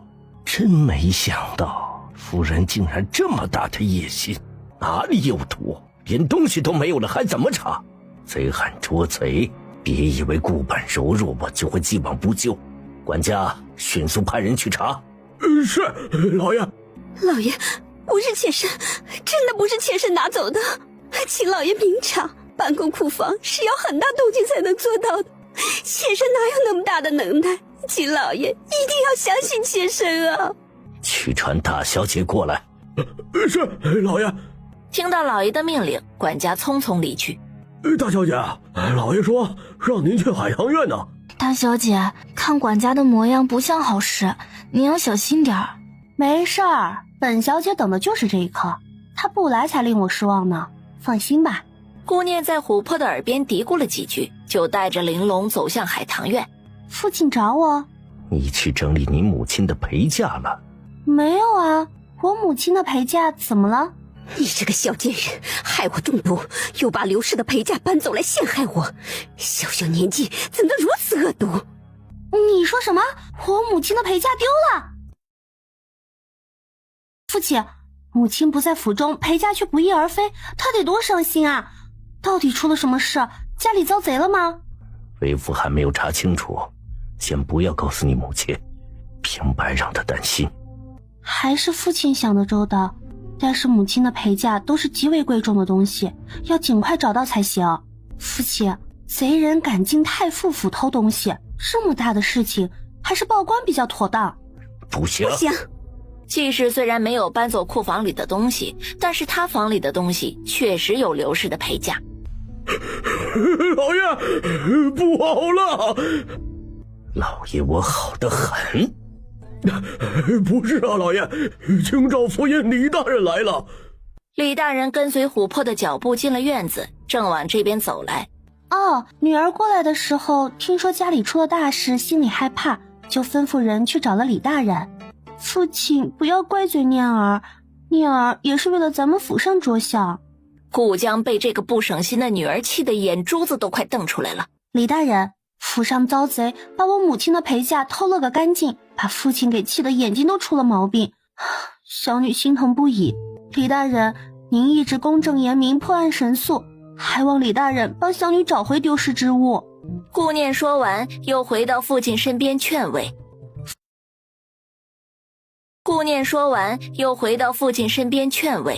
父亲千万别气坏了身子，李大人一定会抓到贼人，找到丢失之物的。有劳李大人前来，只怪本官御下不严，让奴才钻了空子，偷走了二夫人的陪嫁，只是家丑不可外扬，本官自己惩罚府上的奴才便可。我夫人中的毒，为今之计，还是先把下毒之人找到才是关键。这对父女着实是奇怪，既然是家丑不可外扬，那中毒之事就光耀门楣了。顾大人莫要忧心啊，本官一定会尽心办案。顾念瞧着渣爹的行径，心中冷笑，他就知道老头子会选择调查夫人中毒的事情。母亲的陪嫁已经被他暗中收入了空间，两权相害取其轻。季氏一口咬定是紫菱渊那盆花有毒。李大人听到季氏的话，立刻就找来了大夫，最后的结果依旧是无毒。有多年断案经验的李大人用手指抹了一下，指腹上顿时一片浅棕色。瓦盘上喷洒过驱虫的药草，经过挥发已经没有气味了，只有草药的粉末残留。此花确实是稀有的品种，但是它的香气不能和驱虫草药混在一起，否则会有毒素散发。症状正是夫人和嬷嬷的症状。老爷要为妾身做主啊！念儿这孩子一直对妾身心存怨怼，没想到竟然不惜明示要加害于我。顾念，哎呀，父亲千万别生二妹的气，您看您一气的眼睛又出了毛病。女儿这就去把二妹叫过来向您解释，也许二妹不是故意的呢。你在说什么？这花明明是你送的，还敢污蔑给仙儿，看来今日为父不惩罚你，你就无心悔改。可是这花是二妹送给女儿的呀，女儿看着难得才送给夫人。难道二妹妹是要毒害我吗？你胡说！仙儿心善，连一只蚂蚁都不敢踩死，怎么会毒害你？分明就是你找的借口。父亲、夫人，二妹是顾家的女儿，我就不是吗？你们非得把事情赖到我身上才肯罢休？这个小贱人什么时候变得这么伶牙俐齿了？父亲母亲，出什么事了？母亲，你的脸……夫人中毒了，我看着二妹送来的紫菱渊很是难得，就送给了夫人，谁知会是如今的样子。顾念学着顾仙儿白莲花的样子学了个10乘10，当时府里的小厮丫鬟都看着呢，容不得任何人狡辩。二妹，你把带毒的花送给姐姐是何意啊？姐姐，妹妹不知道花有毒啊，父亲母亲一定要相信女儿啊！花是三妹送给我的，我一片好心才送给姐姐，怎知好心办了坏事。顾江气得眼冒金星，一盆花在府中转了一大圈，竟然3个女儿都有参与其中，这是要气死她的节奏啊！父亲、母亲，女儿听说府中出了事，就赶紧过来看看，这是怎么了？我竟不知三妹如此狠毒，竟然在花上做手脚，害得母亲中毒，大姐也误会于我。顾灵低着头，一副怯懦的样子。他知道自己必须要把这个罪名推出去。他和顾仙儿现在有着共同的目的，那就是把顾念先解决掉。三妹胆小懦弱，怎么可能下毒害我呢？哦，对了，三妹前日还送了我一个香囊呢，我一直用的都很好。哦，对了，三妹前日还送了我一个香囊呢，我一直用的都很好。有什么想法最好给我收起来，否则把香囊拿出来你也逃不掉。二姐，紫灵渊确实是妹妹送给你的，可我也是一片好心啊。当时我就告诉二姐，不能和驱虫的草药放在一起的。可是你为什么故意这么做？难道真的要害大姐不成？你这个该死的小贱人，竟敢污蔑你二姐，看我不打死你！母亲，女儿说的句句属实呀。顾大人，中毒所在，下官已经找到，还是把凶手交给本官，带回京兆尹吧。李大人，府上几个女儿关系一直很好，这中间肯定是有什么误会。小女儿家之间，玩笑当不得真，今日麻烦李大人了。李刚虽然正直，却也懂得人心。既然人家不需要帮忙，他才懒得多管闲事呢。没有做任何停留，就匆匆地离开了。庶妹害嫡姐，嫡姐害嫡母，成何体统？既然人家不需要帮忙，他才懒得多管闲事呢。没有做任何停留，就匆匆地离开了。庶妹害嫡姐，嫡姐害嫡母，成何体统？名称都还要不要了？都给我闭门思过去，没有我的允许不准出来。父亲这话是何意？这么明显的包庇凶手啊！哼，为何要惩罚无辜之人？女儿无罪，恕不能从命。再说郡主还等我每天给她医治呢，耽误了治疗，父亲兜得住吗？还有，父亲大人要尽快找回母亲丢失的陪嫁，否则母亲知道了是会伤心的。人在伤心的时候最容易照顾不周，比如府上用度。说完也不管众人是什么表情，转身就离开。孽女！老爷，千万别气坏了身子。赶紧把刘氏的陪嫁还回去，否则那丫头再把京兆府尹找来，本官可兜不住。随后又看了看顾仙儿，冷哼一声，甩袖离开。顾念正在回念熙院的小路上，借着风向给济世院子里撒了一些强烈迷药，只要闻到就会使人进入梦乡。几秒钟后，他推开门，悄无声息地走了进去。他瞥了一眼睡得像死猪一样的济世，就赶紧找东西。贵重的首饰、宝石、硕大的东珠和夜明珠，还有私藏的银票。喂不熟的白眼狼贪摸了这么多东西，他愤恨地一挥手，收走了全部的东西。最后在暗格的小匣子里找到了账本。顾念毫不犹豫地把账本一并收回空间，换了一本别的书放进去，狡黠一笑离开了。顾念带着一脸可惜的表情，轻轻推开了自己的房门。人吓人，吓死人，知不知道？做贼心虚才会害怕呢。可不是做贼去了吗？琥珀，烧好的洗澡水提进来。好的，小姐。热水蒸腾，慢慢的把房间熏得雾气弥漫。脱衣服吧。全脱光啊？不然呢？等我替你更衣呀。不用了。怎么了？恋人在我眼里不分男女，无论是谁都如同大白菜一般无二。哼，收起你不正的心术，好好配合。你这个女人总是能把无理说成一本正经，她已经开始见怪不怪了，便不打算再理顾念。这个女人总是能把无理说成一本正经，她已经开始见怪不怪了，便不打算再理顾念。见顾念还在准备东西，尹宁赶紧脱掉衣服跳进浴桶。尹宁很少留意女子的容貌，此刻她正看着面前少女独有的钟灵秀丽。你不相信我的医术，还是不相信你自己看人的眼光？不是。房间内两人开始沉默不语，各怀心思。时间到了，今日驱毒很好，已经驱除了体内大半的毒素，效果超过了预期。估计明日一次就可以完全解毒。好。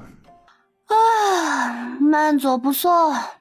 尹宁一时无语，转身飞出了窗外。第二天，济世房间内又是一片狼藉。哎呦，夫人，府上莫不是真的进了贼人？要不报官吧？不能报官，这些东西都是见不得光的，如何报官？那人料定了我会吃个哑巴亏。他被气得心悸发作，卧床不起。府医匆匆赶来，诊脉后写出药方并交代医嘱。夫人心思郁结，还请夫人放宽心，才能尽快痊愈呀。今日是顾念治疗郡主伤口的最后期限，他一大早就出了府门。郡主的伤口昨日就已经大好，今日还是有很多人以看望郡主为借口来看热闹。哎呀，顾大小姐，您终于到了，大家很关心郡主的伤啊，这想来顾大小姐不会介意的吧？不介意。这么多人的眼睛盯着，他能说介意吗？念姐姐，这些人看热闹不嫌事大，不知道稍后看到奇迹出现的时候，会不会惊掉下巴？顾念配合着郡主的表情笑了笑，想起昨日郡主看到自己光滑柔嫩的手腕，惊愕地张着嘴，可不就是惊掉下巴的样子吗？刚站在人群中，只见郡主就开始有些不舒服的样子。顾念赶紧拆开郡主的纱布查看，已经完好的伤口出现了大片的红疹，让人触目惊心。哎呦，我就说嘛，从来没听说过顾大小姐会医术，怎么可能突然就会了？她就是为了接近郡主才故意为之的吧？哼，真不要脸！郡主有对什么过敏吗？我从小对杏仁过敏，所以府上从来不会出现杏仁。正心中焦灼之际，郡主的身体更加严重了，全身发痒，连身上也开始出现红疹了。顾念赶紧让郡主平躺，又对围在周围的众人说道：麻烦大家散开一些，让空气更好的流通。你把郡主害成这样子，怎么还有脸在这指手画脚？是啊，你又不懂医术，在这瞎指挥什么呀？还是赶紧找大夫吧啊！本来想站出来帮顾念说话的李玉仪，她也相信顾念能医治好郡主，依然稳稳地隐没在人群之中。郡主已经很严重，如果郡主出现什么事情，我一力承担。若是大家不配合出了什么事情，大家来承担，可行？大家都不约而同地纷纷让出了包围圈。顾念顾不上众人态度的变化，赶紧从袖袋里拿出空间里放着的抗过敏的药水，为郡主喝下。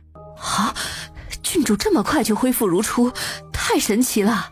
哎，是啊，原来顾大小姐真的会医术啊！那也不能躲过这次伤害郡主的事实。是啊，郡主差点窒息，这是事实。顾念无意中在人群中看到了一双熟悉的眼睛，那颗突兀的黑痣真是让人难忘。程毅提着一个嬷嬷的衣领，随手将其扔在了众人面前。刚才路过大厨房，见这个嬷嬷鬼鬼祟祟，就抓着她审问了一番，都是这个嬷嬷在早晨吃的点心中加入杏仁粉和其他果子掺和在一起，掩盖住了杏仁的味道。世子饶命，老奴不知道郡主对杏仁过敏的事情，请世子饶恕老奴这一次吧。世子饶命，老奴不知道郡主对杏仁过敏的事情，请世子饶恕老奴这一次吧。哼，你在府上做事已经5年之久，郡主对杏仁过敏并不是隐秘的事情，你觉得这个借口合适吗？你不是赵姨娘身边的嬷嬷吗？我们有仇还是有怨？为什么要害我？正在关键时刻，赵姨娘扭着腰身款款而来。郡主对本姨娘不满，也不能拿我身边的嬷嬷撒气呀。哼，赵姨娘说话真有意思。这个刁奴明知道郡主对杏仁过敏，竟然蓄意谋害郡主，正好被我发现，证据确凿，不容狡辩。赵姨娘如此维护这个刁奴，难道是赵姨娘的指使？清者自清，世子手中的证据也不会污蔑好人。哼，难道要把锦囊交到京兆府的手上，才能让真凶吐露真言？赵姨娘脸色巨变，嬷嬷真是不中用了，怎么能留下把柄呢？你这个刁奴，怎么能私自做出如此龌龊之事？幸好郡主没事，若是郡主出了什么意外，我怎么向老爷夫人交代？世子，都怪姨娘管教下人不严，让这个刁奴一时糊涂做错了事。既然是我院子里的人，还是我带回去严加管教吧，一定为郡主出气。既然是我院子里的人，还是我带回去严加管教吧，一定为郡主出气。哼，不用劳烦赵姨娘了，这刁奴差点害死昭华，本世子岂能轻易放过？说着，程毅用力地挥出身上的匕首，对着地上嬷嬷的脖梗就划了过去。你怎么能杀了他？哼，一个刁奴而已，把人抬下去，不要扰了大家的兴致。你们几个把赵姨娘送回去，父亲回府后，本世子会如实禀告。我自己会走，不劳烦世子。嬷嬷在身边伺候很长时间了，如今一死，犹如砍掉了他的左膀右臂。若是等忠亲王知道了，还不知道要如何惩罚他。府上的事情让大家见笑了，也让顾大小姐受惊了。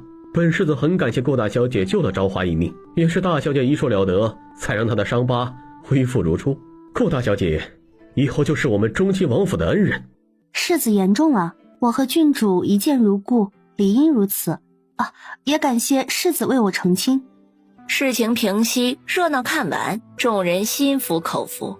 回去的路上，玲珑愤愤不平。大小姐，赵姨娘实在是太可恨了，竟然借刀杀人，想把事情赖到大小姐身上。还好世子找到证据，戳穿了她的真面目。看把你气的，小脸都皱到一起了。现在不是没事吗？没事是因为大小姐好人有好报，不代表咱们可以让人随意污蔑。顾念微微一笑，随意答应着他的话，心中有种预感，事情不可能如此巧合。突然，眼角余光看到隐蔽路口的两人，让他悠闲的心情顿时紧绷。女子给男子一个荷包，看样子很是亲密。仔细一瞧，那女子不正是顾灵身边的丫鬟吗？晚上过后，夜幕降临。不是让你少与你哥哥接触吗？怎么又去见面，连我的话也不听了？不是的，小姐，哥哥是没有银子才传信给我，我们一母同胞，哥哥又对奴婢一直很好，奴婢实在是不能看着哥哥受难不管呀。我们见面的地点很隐蔽的，也注意着周围的人，奴婢确定没有被发现，奴婢保证就这一次，以后一定不再私自见面了，请三小姐饶恕奴婢吧。差点给本小姐惹出大祸，只此一次，下不为例。若是以后再犯，绝不轻饶。是奴婢知错，多谢小姐饶恕。二姐的姐姐里肯定会有事发生，到时候你要盯紧下。好了，起来吧。是，小姐。窗外的人听到一阵轻微的脚步声向外面走来，迅速离开。娘亲，女儿也就只能偷偷的叫你一声娘亲。你在那边过得好吗？女儿很想你和弟弟。女儿无能，没办法替娘亲和弟弟报仇。女儿现在恨自己弱小。顾念沿着院子的小路往前走，隐约听到哭诉的声音，也许是沉浸在伤心里无法自拔。等顾念站在他身边了，他才发现，大姐姐，您怎么来了？四妹妹来得，大姐姐就来不得。不是，请大姐姐不要告诉夫人，今日是姨娘和弟弟的忌日，我实在是太想念才做出此事，求大姐姐帮帮我吧。世家贵族是不能在府上为姨娘烧纸的，会让主子觉得晦气。嘘，若不想让人发现，你就小声点。多谢大姐姐。和姨娘说会儿话就赶紧回去吧，府中人多口杂，若是被有心人看到，又得生出事端。多谢大姐姐提醒，我这就回去。哎，记得不要留下痕迹。念西院房间里的男人等得心急如焚，顾念刚推开门，就被人从里面拽了进去。喂，你发什么疯？今日属下把忠亲王府上发生的事情事无巨细的都禀报给他，特别是说到程毅的表情和看顾念的眼神时，更让他心里犹如火烧一般难受。不管对方是谁，你都不能什么？最讨厌说话说一半的人。看着嫣红的小嘴一张一合，带着诱惑，情不自禁地附了上去，力度急促又霸道，好像为了证明它是属于自己的私有物，又像是在惩罚一般。一个长长的吻终于松开了，一个响亮的巴掌也随之而来。他舔了舔嘴唇，回味一下对方的甜美滋味，露出了得逞的一笑。无耻！不要以为本姑娘失身于你就任你欺辱，小心姑奶奶一包毒药让你归西。哼，是你最厉害了，请姑奶奶以后不许看任何男人，否则还会给你惩罚。这话是什么意思啊？你喜欢我？这么直白地问出来，让尹宁微微皱眉，一时不知道该如何回答。今日解毒之后，我们就不要见面了。我是有未婚夫的人。今日解毒之后，我们就不要见面了。我是有未婚夫的人。提起未婚夫，顾念忽然眼神一亮，兴奋道：哎，请你们阎王阁杀人要多少银子？你能不能帮忙杀掉我的未婚夫？我付你报酬。哈，自己杀自己？哎呀，算了算了，不为难你。哎，那帮忙杀个小人物应该可以吧？报酬照付。说完，不等对方拒绝，就跑到桌子前面，拿起自己用习惯的柳炭笔，画了一张人像。行不行的，你倒是说句话呀。哦，行，一定办好。成交。耽误时间太久了，赶紧解毒。顾念吩咐玲珑送水，如上次一样，房间很快就雾气袅袅。一个丫鬟环顾四周没人注意，就悄悄地从院子里溜了出去。大约一盏茶的功夫，夫人带着丫鬟婆子浩浩荡荡地来了念熙院。夫人，夜深路重，您怎么这时候过来了？怎么，丫鬟都敢质问当家主母了？奴婢不敢，只是刚刚小姐吩咐沐浴时不得打扰，请夫人见谅。来人，丫鬟以下犯上，给我掌嘴！夫人息怒，大小姐沐浴的时候确实不喜欢有人打扰，主子的命令我们做奴婢的不得违背，请夫人饶恕。主子的命令？谁是主子？她才是这个府上的女主子。真是有什么样的主子就有什么样的奴婢，一个两个都敢忤逆主子了。既然你们姊妹情深，那就一起受过，给我打！谁敢？我的人岂能容你们随便欺负？玲珑琥珀，给我起来！顾念见他们起身，嘴角微勾，对着李氏反问：我倒是要问问夫人，这大半夜的不睡觉，带这么多人跑到我的院子里，非要看我沐浴是个什么道理？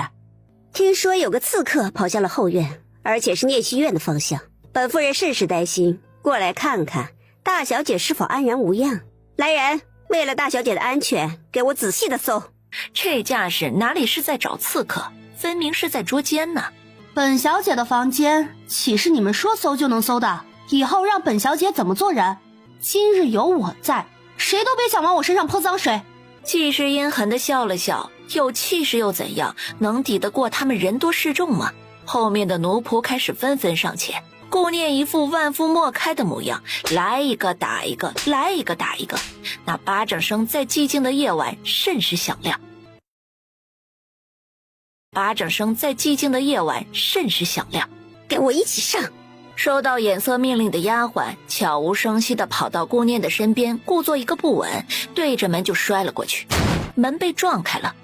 大小姐饶命，奴婢想帮忙没站稳，跌了跤，奴婢知错了。趁着这个空档，季氏带人冲进了房间。房间内已经没有了之前的水汽，这是走了还是藏起来了？都是你们无理取闹，我的洗澡水都凉了。都检查仔细一点，别漏掉任何藏人的可能。房间内一览无余，很快就被检查了一遍。夫人，什么都没有。没有刺客就好，我也是担心你的安危，太过激动了些，让下人重新给你烧热水，可别着凉。谁允许你们离开了？说来就来，说走就走，当我这里是听戏的茶馆吗？哎呀，我的房间被翻得乱七八糟，丢了不少的东西。一颗夜明珠，一个镶着红宝石的步摇，一对羊脂白玉手镯，一对粉珍珠耳坠。你们这些人要么赔偿，要么搜身自证清白，夫人来选吧。哦，还要提醒夫人，你也在搜身的行列，否则难以证明你的清白。哦，还要提醒夫人，你也在搜身的行列，否则难以证明你的清白。你然后突然翻了个白眼儿，晕倒在地。他可算是知道顾仙儿的戏精劲儿是哪里学的了，原来根儿在这儿啊！哼哼，夫人别忘了，你还欠着我母亲的陪嫁没还呢。哎，我这人心情不好的时候，就容易找官家聊聊。看着躺在地上的人，气得眼睫颤抖，极力隐忍愤怒。把你们的主子抬走吧，别脏了我的地儿。被下人抬着走出院子，贴身的嬷嬷装模作样的叫夫人醒醒，既是很给面子的睁开了眼睛。我怎么了？哎呀，夫人您终于醒了，可把奴婢们担心坏了，赶紧把夫人放下来。季氏刚刚站定，就看到通风报信的丫鬟，脸色巨变，质问道：“你怎么出来了？”夫人，大小姐，奴婢赶出来了。没个眼力劲儿的，留着你何用？顾晴等他们走远了，这才出现在念习院的门外。大姐姐，夫人他们走远了，您没事吧？你怎么来了？我没事。哎，你的东西都收拾妥当，没有留下把柄吧？咱们府上这个夫人可是个无事生非之人。谢谢大姐姐，已经收拾妥当。大姐姐没事，晴儿就放心了。早些休息，妹妹先回。好，四妹妹若是有什么难处，可以过来找大姐，大姐会尽力帮你。顾晴表情微正，这是娘亲走后第一个关心自己的人。谢谢大姐姐。说完就赶紧转身离开，她怕当着大姐姐的面自己会泣不成声。海棠院，仙儿，母亲这里的事情你听说了吧？所有东西不翼而飞了，那个小贱人还不停地威胁。先把你的私库拿出来填补吧。母亲，母亲明白你的心情。明日你的吉吉礼是我们计划的重要日子，别让小贱人在吉吉礼上惹出意外。母亲以后会想办法补给你，不会让仙儿委屈。顾仙儿来到念习院送东西的时候，顾念是被玲珑很不情愿的叫醒的。大姐，把东西清点一下吧。会让丫鬟逐一清点的。我这个人做事一向讲诚信，数量够了就好，若是不够，我还得去烦扰夫人和二妹。啊，夜深了，大姐就不留你了。打了个哈欠，直接下了逐客令，气得顾仙儿一路上都在想怎么弄死这个小贱人。吉吉里是女子很重要的日子，仙月阁的人都起得特别早。顾灵的房间里也收到了一件难忘的礼物。嘿，小姐，长机上放了一个匣子，之前没见过呢。我也没有见过，洗漱完看看就知道了。今日是二小姐的吉吉礼，难道其他房里也给分了礼物？他们才没有那个好心呢，不喝咱们的血就是好的了。匣子里放着一颗血淋淋的人头，模样就是前段时间刺杀顾念的黑衣人，也是小翠的哥哥。哥哥，顾灵脸色煞白的不敢看过去，一向懦弱的大姐何时变得如此厉害了？难道她背后有高手相助？小翠，这个事情很让人难过，从我私库里取些银子回去，好好安葬你哥哥。谢谢小姐体恤，奴婢安葬完哥哥就赶快回来伺候主子。失去小翠这个左膀右臂，消息和行动都会受限，再加上刚刚那个威胁，更让顾灵安分不少。时间一点一点的过去，太傅府的前院已经高朋满座。都准备妥当了吧？老爷放心，保证万无一失。那就好。太子殿下到！太子殿下到！姑过来凑个热闹，没想喧宾夺主，大家随意一些即可。太子一副温文儒雅的模样，与大家微笑着寒暄了一阵，就离开了前厅。院子一处僻静的竹林里，顾念坐在里面乘凉，忽然没看到人，只听见不远处的声音：“主子，一切都准备妥当了，只是……有话直说，别吞吞吐吐。主子，听说二小姐的性格和才情远超大小姐，为何……你懂什么？最近突然传出顾大小姐医术超绝，况且还有富可敌国的外祖家，她可比二小姐值钱多了。万事我两全，可惜商户之女，只能做个侧妃。是，还是主子考虑的周全。走吧，做事谨慎一些，不要引起怀疑。是，主子。他们是谁？某个王爷还是太子？权力之下，黔驴技穷啊！顾念轻手轻脚地离开，回了自己的院子。他不出来，那些人的戏怎么往下唱呢？哎呦，大小姐，您可回来了！老爷吩咐让您去前院参加二小姐的及笄礼，已经过了好一会儿了，估计已经开始了。开始就开始呗，凭什么让我参加顾仙儿的及笄礼？她多大的脸？顾念悠哉过去的时候，及笄礼已经结束了，正好开始宴席。太子眼神里灼灼的光，透着势在必得。要想成为人上人，就要先学会忍耐，保持微笑，拿出你最好的一面展现给大家。念姐姐，我在这边。郡主，你也来啦？我今日过来就是为了见念姐姐的，姐姐越来越好看了。可惜我哥哥和你没有缘分。哎呀，郡主说什么呢？哎，我们进入宴席吧，用完膳去我院子里聊聊。太子在没人注意的时候，对属下厉雷使了个眼色。厉雷微不可察的点了点头。太子眼神有意无意地盯着顾念和端着的那碗燕窝，见他喝掉了，才稍稍地松了口气。宴席期间，太子因为心有算计，不曾想自己的酒水也有人敢做手脚。小女的及笄礼能迎来太子殿下，让寒舍蓬荜生辉，老臣多谢太子殿下抬举小女。小女多谢太子殿下。太子坐在高位上，淡淡的嗯了一声，以示回应。宴席接近尾声，太子的心思不在此处，只得找了一个不胜酒力的借口去客房休息，并吩咐厉雷按计划行事。哎呀，真是不胜酒力呀！院子里，一个面生的小丫鬟匆匆赶来，追得气喘吁吁。大小姐，老爷有事找您，让您过去一趟。顾念心中冷哼一声，该来的还是来了。何事找我？他不是正忙着送客吗？奴婢不知，看老爷的样子挺着急的。先让玲珑带郡主去我院子里歇息，我稍后就过来。好，我等你。顾念不紧不慢地跟着小丫鬟的脚步往前走，到月亮门处脚步一顿，手抚上额头，表情痛苦。大小姐，前面不远就是客房，您去房间里歇息一会儿吧。父亲找我些许有急事，不能耽搁，还是坚持一下，或许一会儿就好了。大小姐身子要紧，奴婢去禀报老爷，就说您不舒服，在客房歇息，老爷定不会怪罪的。确实头晕的厉害，就按你说的吧。小丫鬟紧绷的表情立刻放松下来，把她送到客房门口就被打发走了。已经到了，我自己进去就可以，你赶紧去禀告父亲，别让他久等了。已经到门口了，应该不会出现意外，就听从吩咐，脚步匆匆的离开。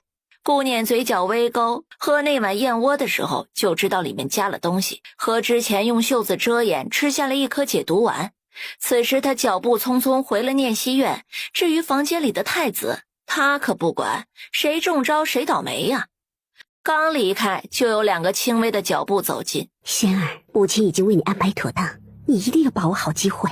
既是把顾仙儿送到客房的门口，谨慎叮嘱一番才放心离开。远远看到里面的床榻上躺着一名男子，那一定就是太子殿下了。太子殿下，他试探地叫了一声，没有回应。母亲做事万无一失啊。顾仙儿轻移莲步走上前去，脱掉自己的外衣，爬上了床。念儿，念儿，又是那个贱人。怎么了，念儿？成为孤的人不好吗？为什么那个贱人阴魂不散？为什么他总要抢走我想要的？不可以！为了人上人的地位，只能极力隐忍。都听殿下的。说完，就把母亲准备好的小血包悄悄放在了身下。前厅内一些姣好的夫人被季氏以欣赏荷花为由留了下来。花朵开得正艳，还有清香传来，让人心旷神怡呀。荷花池里的锦鲤养的也不错。刚站定的夫人小姐们兴致正浓，尖叫声打断了她们欣赏美景的心情。哎呀，发生什么事了？不好意思，我得过去看一下。各位夫人小姐先自便，照顾不周了。好，我们一起跟着过去吧，兴许还能帮上忙呢。顾仙儿在房间内，脸上的泪痕顺着脸颊而下，委屈的表情演绎得淋漓尽致。说，你怎么在这里？瞥到床上的一抹红色，心中犹如吃了苍蝇一般。小女不知，今日及笄里贪多了2杯，醒来就在这里，请太子殿下明察，还小女清白。是仙儿的声音。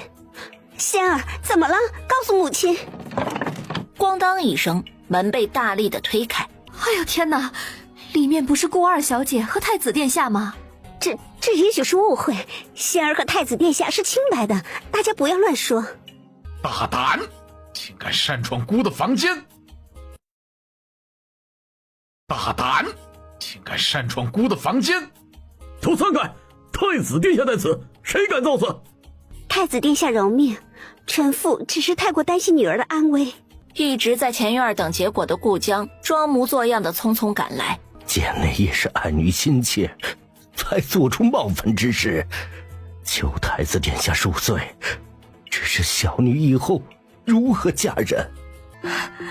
父亲母亲，女儿以后没法在身边尽孝，要多保重身体。女儿准备削发为尼，离开京都，以免让父亲母亲失了颜面。不可啊，我可怜的仙儿，你若离开，母亲也陪你一起。顾大人，别以为姑看不出今日之事的蹊跷，惹恼了姑，就算是姑的老师也不会放过。您作为老师，姑也一直带着尊重您的心思，以后若是再有算计之心，别怪姑不留情面。事已至此，姑就不再计较，毕竟以后会成为一家人，姑会找机会告诉父皇和母后，纳顾二小姐为侧妃。就这样吧。侧妃？怎么，姑没计较你们府上耍的手段，你还嫌弃侧妃的位置？若是不满意，也可以不要。太子是宫里长大的孩子，对于这样的手段一眼便知。一切听从殿下的安排。满屋子的哭泣声着实是让太子心烦，淡淡的嗯了一声，甩袖离开。老爷，我们仙儿怎么能是侧妃呢？还能不能再给太子殿下说说？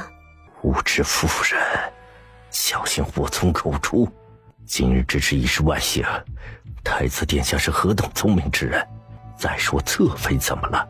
只要得到太子的宠爱，今生指日可待。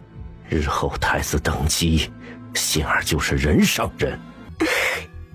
还是老爷想得周到，妾身着相了。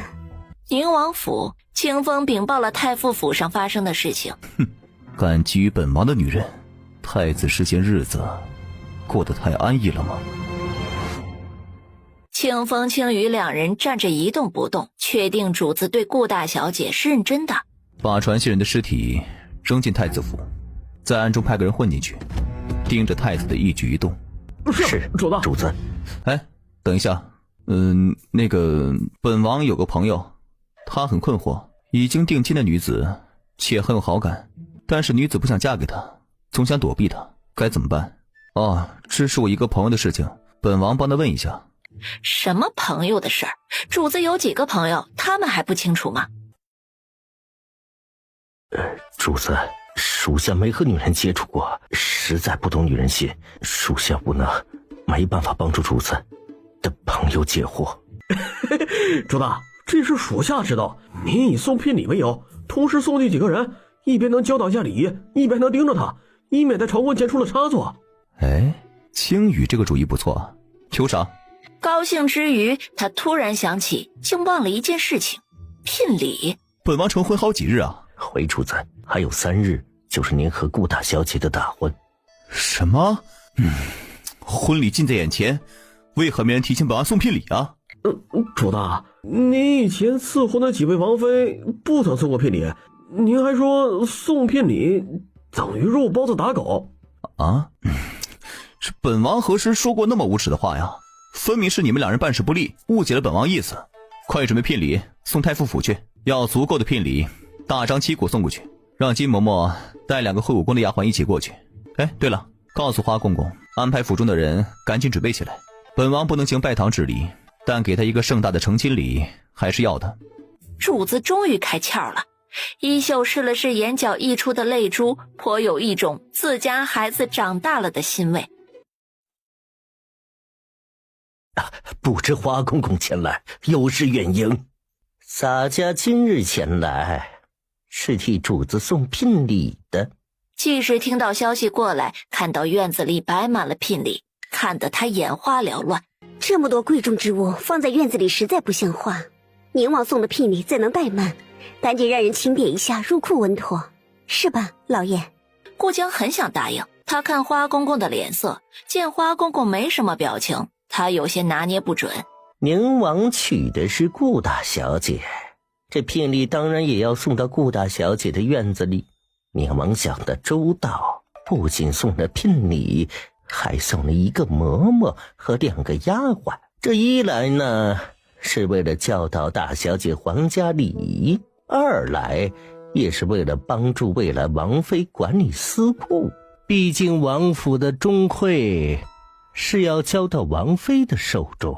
他的一席话直接让季氏傻了眼，怀疑自己的耳朵是不是听错了。不是，谁家的聘礼是送给姑娘家自己的？这不合规矩啊！不远处轻轻地传来一个婉转的声音：宁王府送的东西肯定是宁王府定规矩，夫人非要替我保管也不是不行。丑话说在前头，宁儿出嫁时是要当做嫁妆带走的，若是里面丢了东西都由夫人来赔偿，您还要替我保管吗？夫人若是觉得保管有风险，那还是按照宁王府的规矩来吧。你听说要赔偿，季氏就想起那日搜身受到的屈辱，一时语塞。哟，这就是顾大小姐了吧？老奴给大小姐请安了。公公折煞小女了。主子真有眼光啊，一出场就有王妃的气势，和咱们宁王府有缘分。夫人不说话就当默认了。抬到大小姐的院子里，小心点啊，别跟我磕着碰着。这个不孝女，还是她的心儿乖巧可人。念西院，花公公盯着下人把聘礼收拾妥当，这才低声在顾念的身旁解释：宁王一表人才，细心体贴。小女明白公公的苦心，一定配合宁王府的安排。啊？明白什么？配合什么？我说了什么？花公公一头雾水的回了宁王府，把事情事无巨细的禀报了一番。他真这么说的？是的，王爷，顾大小姐就是这么说的，奴才实在不明白。抬眼看去，主子却嘴角微微上扬，笑得很是开心。王爷懂大小姐的意思？哼，本王当然懂了。不是一家人，不进一家门呐。王爷和王妃是心有灵犀呀。念西院的门外，念儿，大舅舅来看你了。哈，大舅舅，您怎么有空过来了？舅舅巡查京都的生意，顺便过来看看你和你母亲。来，看舅舅给你带了什么物件。等匣子里的东西展现出来的时候，真的是让顾念惊呆了。这些亮晶晶的物件啊，都是小女孩家喜欢的，特别是金刚石，在这阳光底下更好看。你儿若是喜欢，拿着把玩；不喜欢就送人。送人？笑话，他得好好的收着。这些礼物很是漂亮，念儿很喜欢。大舅舅来京都只是巡查生意吗？有没有想过扩大生意，或者让刘家的生意找个靠山？念儿有什么想法，可否说给舅舅听啊？念儿有什么想法，可否说给舅舅听啊？以大舅舅的才智，应该想到怀璧其罪的道理。为了让刘家的生意得以保障，必须找个靠山。这个靠山可以是有权势的人，也可以是皇家。没想到半年不见，你儿变了很多啊，拥有很多男儿没有的睿智。舅舅谬赞啊。你儿很好。舅舅接到消息，朝廷决定选皇商，你儿觉得有几成机会呀？舅舅，这次是一次很好的机会，不管有几层把握，都要有势在必得的信心。刘家的实力加上舅舅的谋划，定能成功。好，舅舅一定努力。我去庄子上看看你母亲，然后就开始做准备。舅舅的能力让他提着的心终于放下了，成为皇商，就算有人觊觎，也得掂量掂量。奴婢刘星，奴婢刘云，给主子请安。我没事，你们继续忙。宁王突然安排了2个丫鬟和一个教习嬷嬷，让他有些不舒服。在他心目中，教习嬷嬷都是不好相与的，温柔一些的犹如教导主任，残忍一些的犹如电视剧里的扎针嬷嬷。3日转眼而过，主子，这是王爷为您准备的嫁衣，王爷专门吩咐宫里的上衣局做的，明日大婚定是美如谪仙。正恍神间，玲珑进来禀报：大小姐，夫人那边来给您送嫁衣了。给刘星使了个眼色，把嫁衣收起来，这才回应道：让她进来吧。大小姐，奴婢是夫人身边的丫鬟春杏，这是夫人为您准备的嫁衣。2件嫁衣简直无法比较，一件犹如奢侈品，一件犹如地摊货。夫人想的是真周到呀，替本小姐谢谢她。是，奴婢告退。等等，还是本小姐亲自去谢谢，才显得有诚意。是，大小姐。海棠院里，季氏母女2人在房间里还在沾沾自喜，做着美梦。这大婚之日就是顾念的死期。听到丫鬟的禀报，2人相视一眼，警惕起来。他怎么过来了？难道这么快就发现了？季氏也心中狐疑，隐藏得这么好，不应该呀。待顾念进来，季氏2人立刻变了脸。念儿，明日大婚由得你忙，怎么还亲自过来了？是啊，大姐，恭喜你明日就成为宁王正妃了。这母女2人的心理素质可真好啊，做了亏心事儿，竟然能脸不红心不跳。夫人费心都替我准备好了，我是专程来谢谢夫人的。明日念儿就要出嫁了，突然有些不舍得夫人和妹妹，拥抱一下告个别。他说着，将手中的银针快准狠地刺向了季氏的后脑勺。因为顾念抱得无比用力，盖过了银针犹如蚂蚁咬一下的痛感，令对方毫无所觉。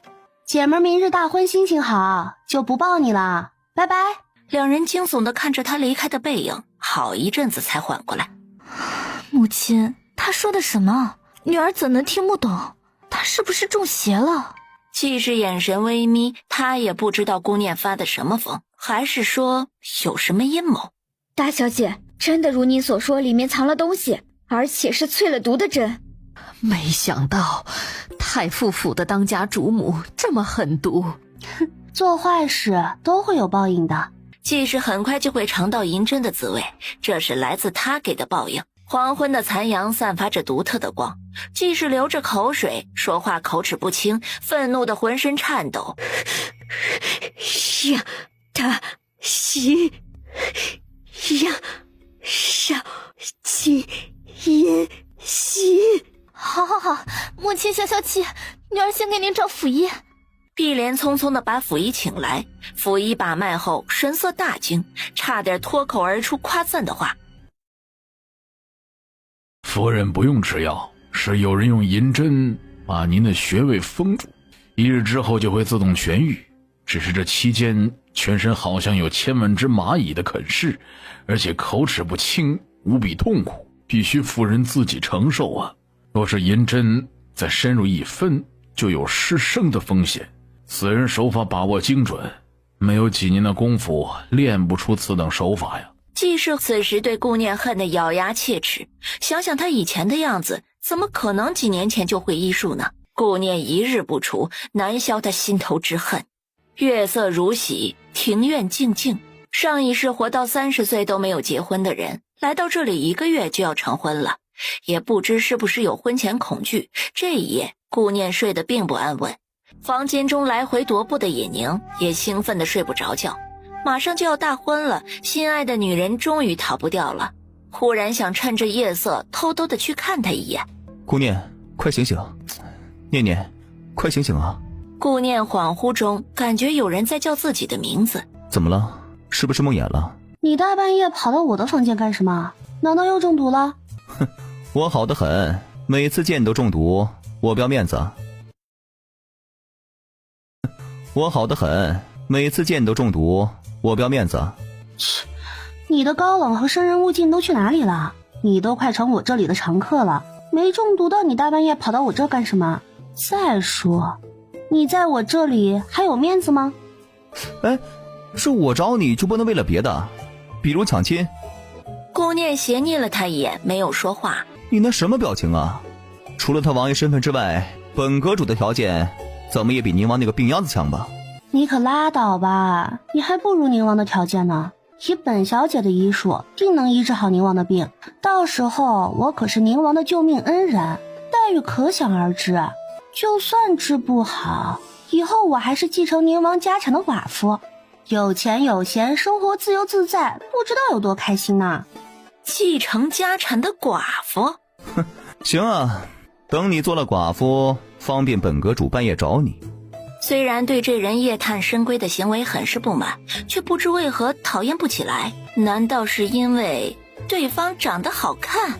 我明天就要嫁人了，总归是男女有别，以后不要再来找我了。尹宁沉默了一瞬，拿出刚才放在桌子上的锦盒。之前救命的谢礼。银货2器。哼，好。5名黑衣人纷纷倾弓而下，落入了聂西院。尹宁耳朵微动，眼神透过窗棂看向屋外。有人进了院子。他在窗前站定，一副审视蝼蚁宵小的眼神。很快他就听到了打斗的声音，又来帮手了。他透过模糊的窗帘看过去，天哪，一直觉得流星流云2个丫鬟有哪里不一样，原来是会武功的。宁王确实细心体贴，流星流云深得我心，真有先见之明。亲儿听到心爱女人的夸赞，还有些不好意思。你那2个丫鬟的武功不错，对付几个刺客不在话下，你不用担心，我先走了。关键时刻跑得比兔子还快，谁稀罕用你啊？房间内的女人很小声地嘀咕着，却还是被耳聪目明的尹宁听得一清二楚。这个笨女人。院子慢慢地恢复了平静，流星低头禀报：主子受惊了，可惜没留下活口，不知受谁的指使。流星和流云在宁王身边是做暗卫的，如今被安排过来做个丫鬟，一时之间还没有转换过来身份。没事，我知道是谁干的，辛苦你们了，赶快去休息吧。除了季氏母女，还能有谁呢？没有，不辛苦，替主子分忧是奴婢们该做的。别紧张，你们救了我，我是真心感激你们的。哎呀，以后了解我的性子就懂了。好了好了，赶紧去睡觉。他不管2人惊愕的表情，转身上床休息。已经是后半夜了，再不睡觉，天都要亮了。翌日天光大亮，顾江一直小心翼翼地对刘氏隐瞒着顾念的婚事，但还是被刘氏知道了。今日一大早就风风火火地进了府门。你怎么回来了？怎么，我还不能回家了？不是，为夫的意思是提前通知你一声过去接你。哼，为什么把我的女儿嫁给宁王？念儿也是你的女儿，你竟然如此狠心！为夫也是为了她好。宁王是皇上最疼爱的皇子，虽然是有些病弱，嫁过去也是正妃。以后宁王府还不是他说了算吗？既然这么好，怎么不把顾仙儿嫁过去？咦，念儿是大姐，长幼有序。好，很好。刘慧说完，脚步匆匆地去了聂西院。刘慧的突然出现让顾念一愣。母亲，您回来了，女儿很高兴，您不走了吧？你少给我打岔，这么大的事为什么不告诉母亲？你若是不愿意嫁，母亲想办法。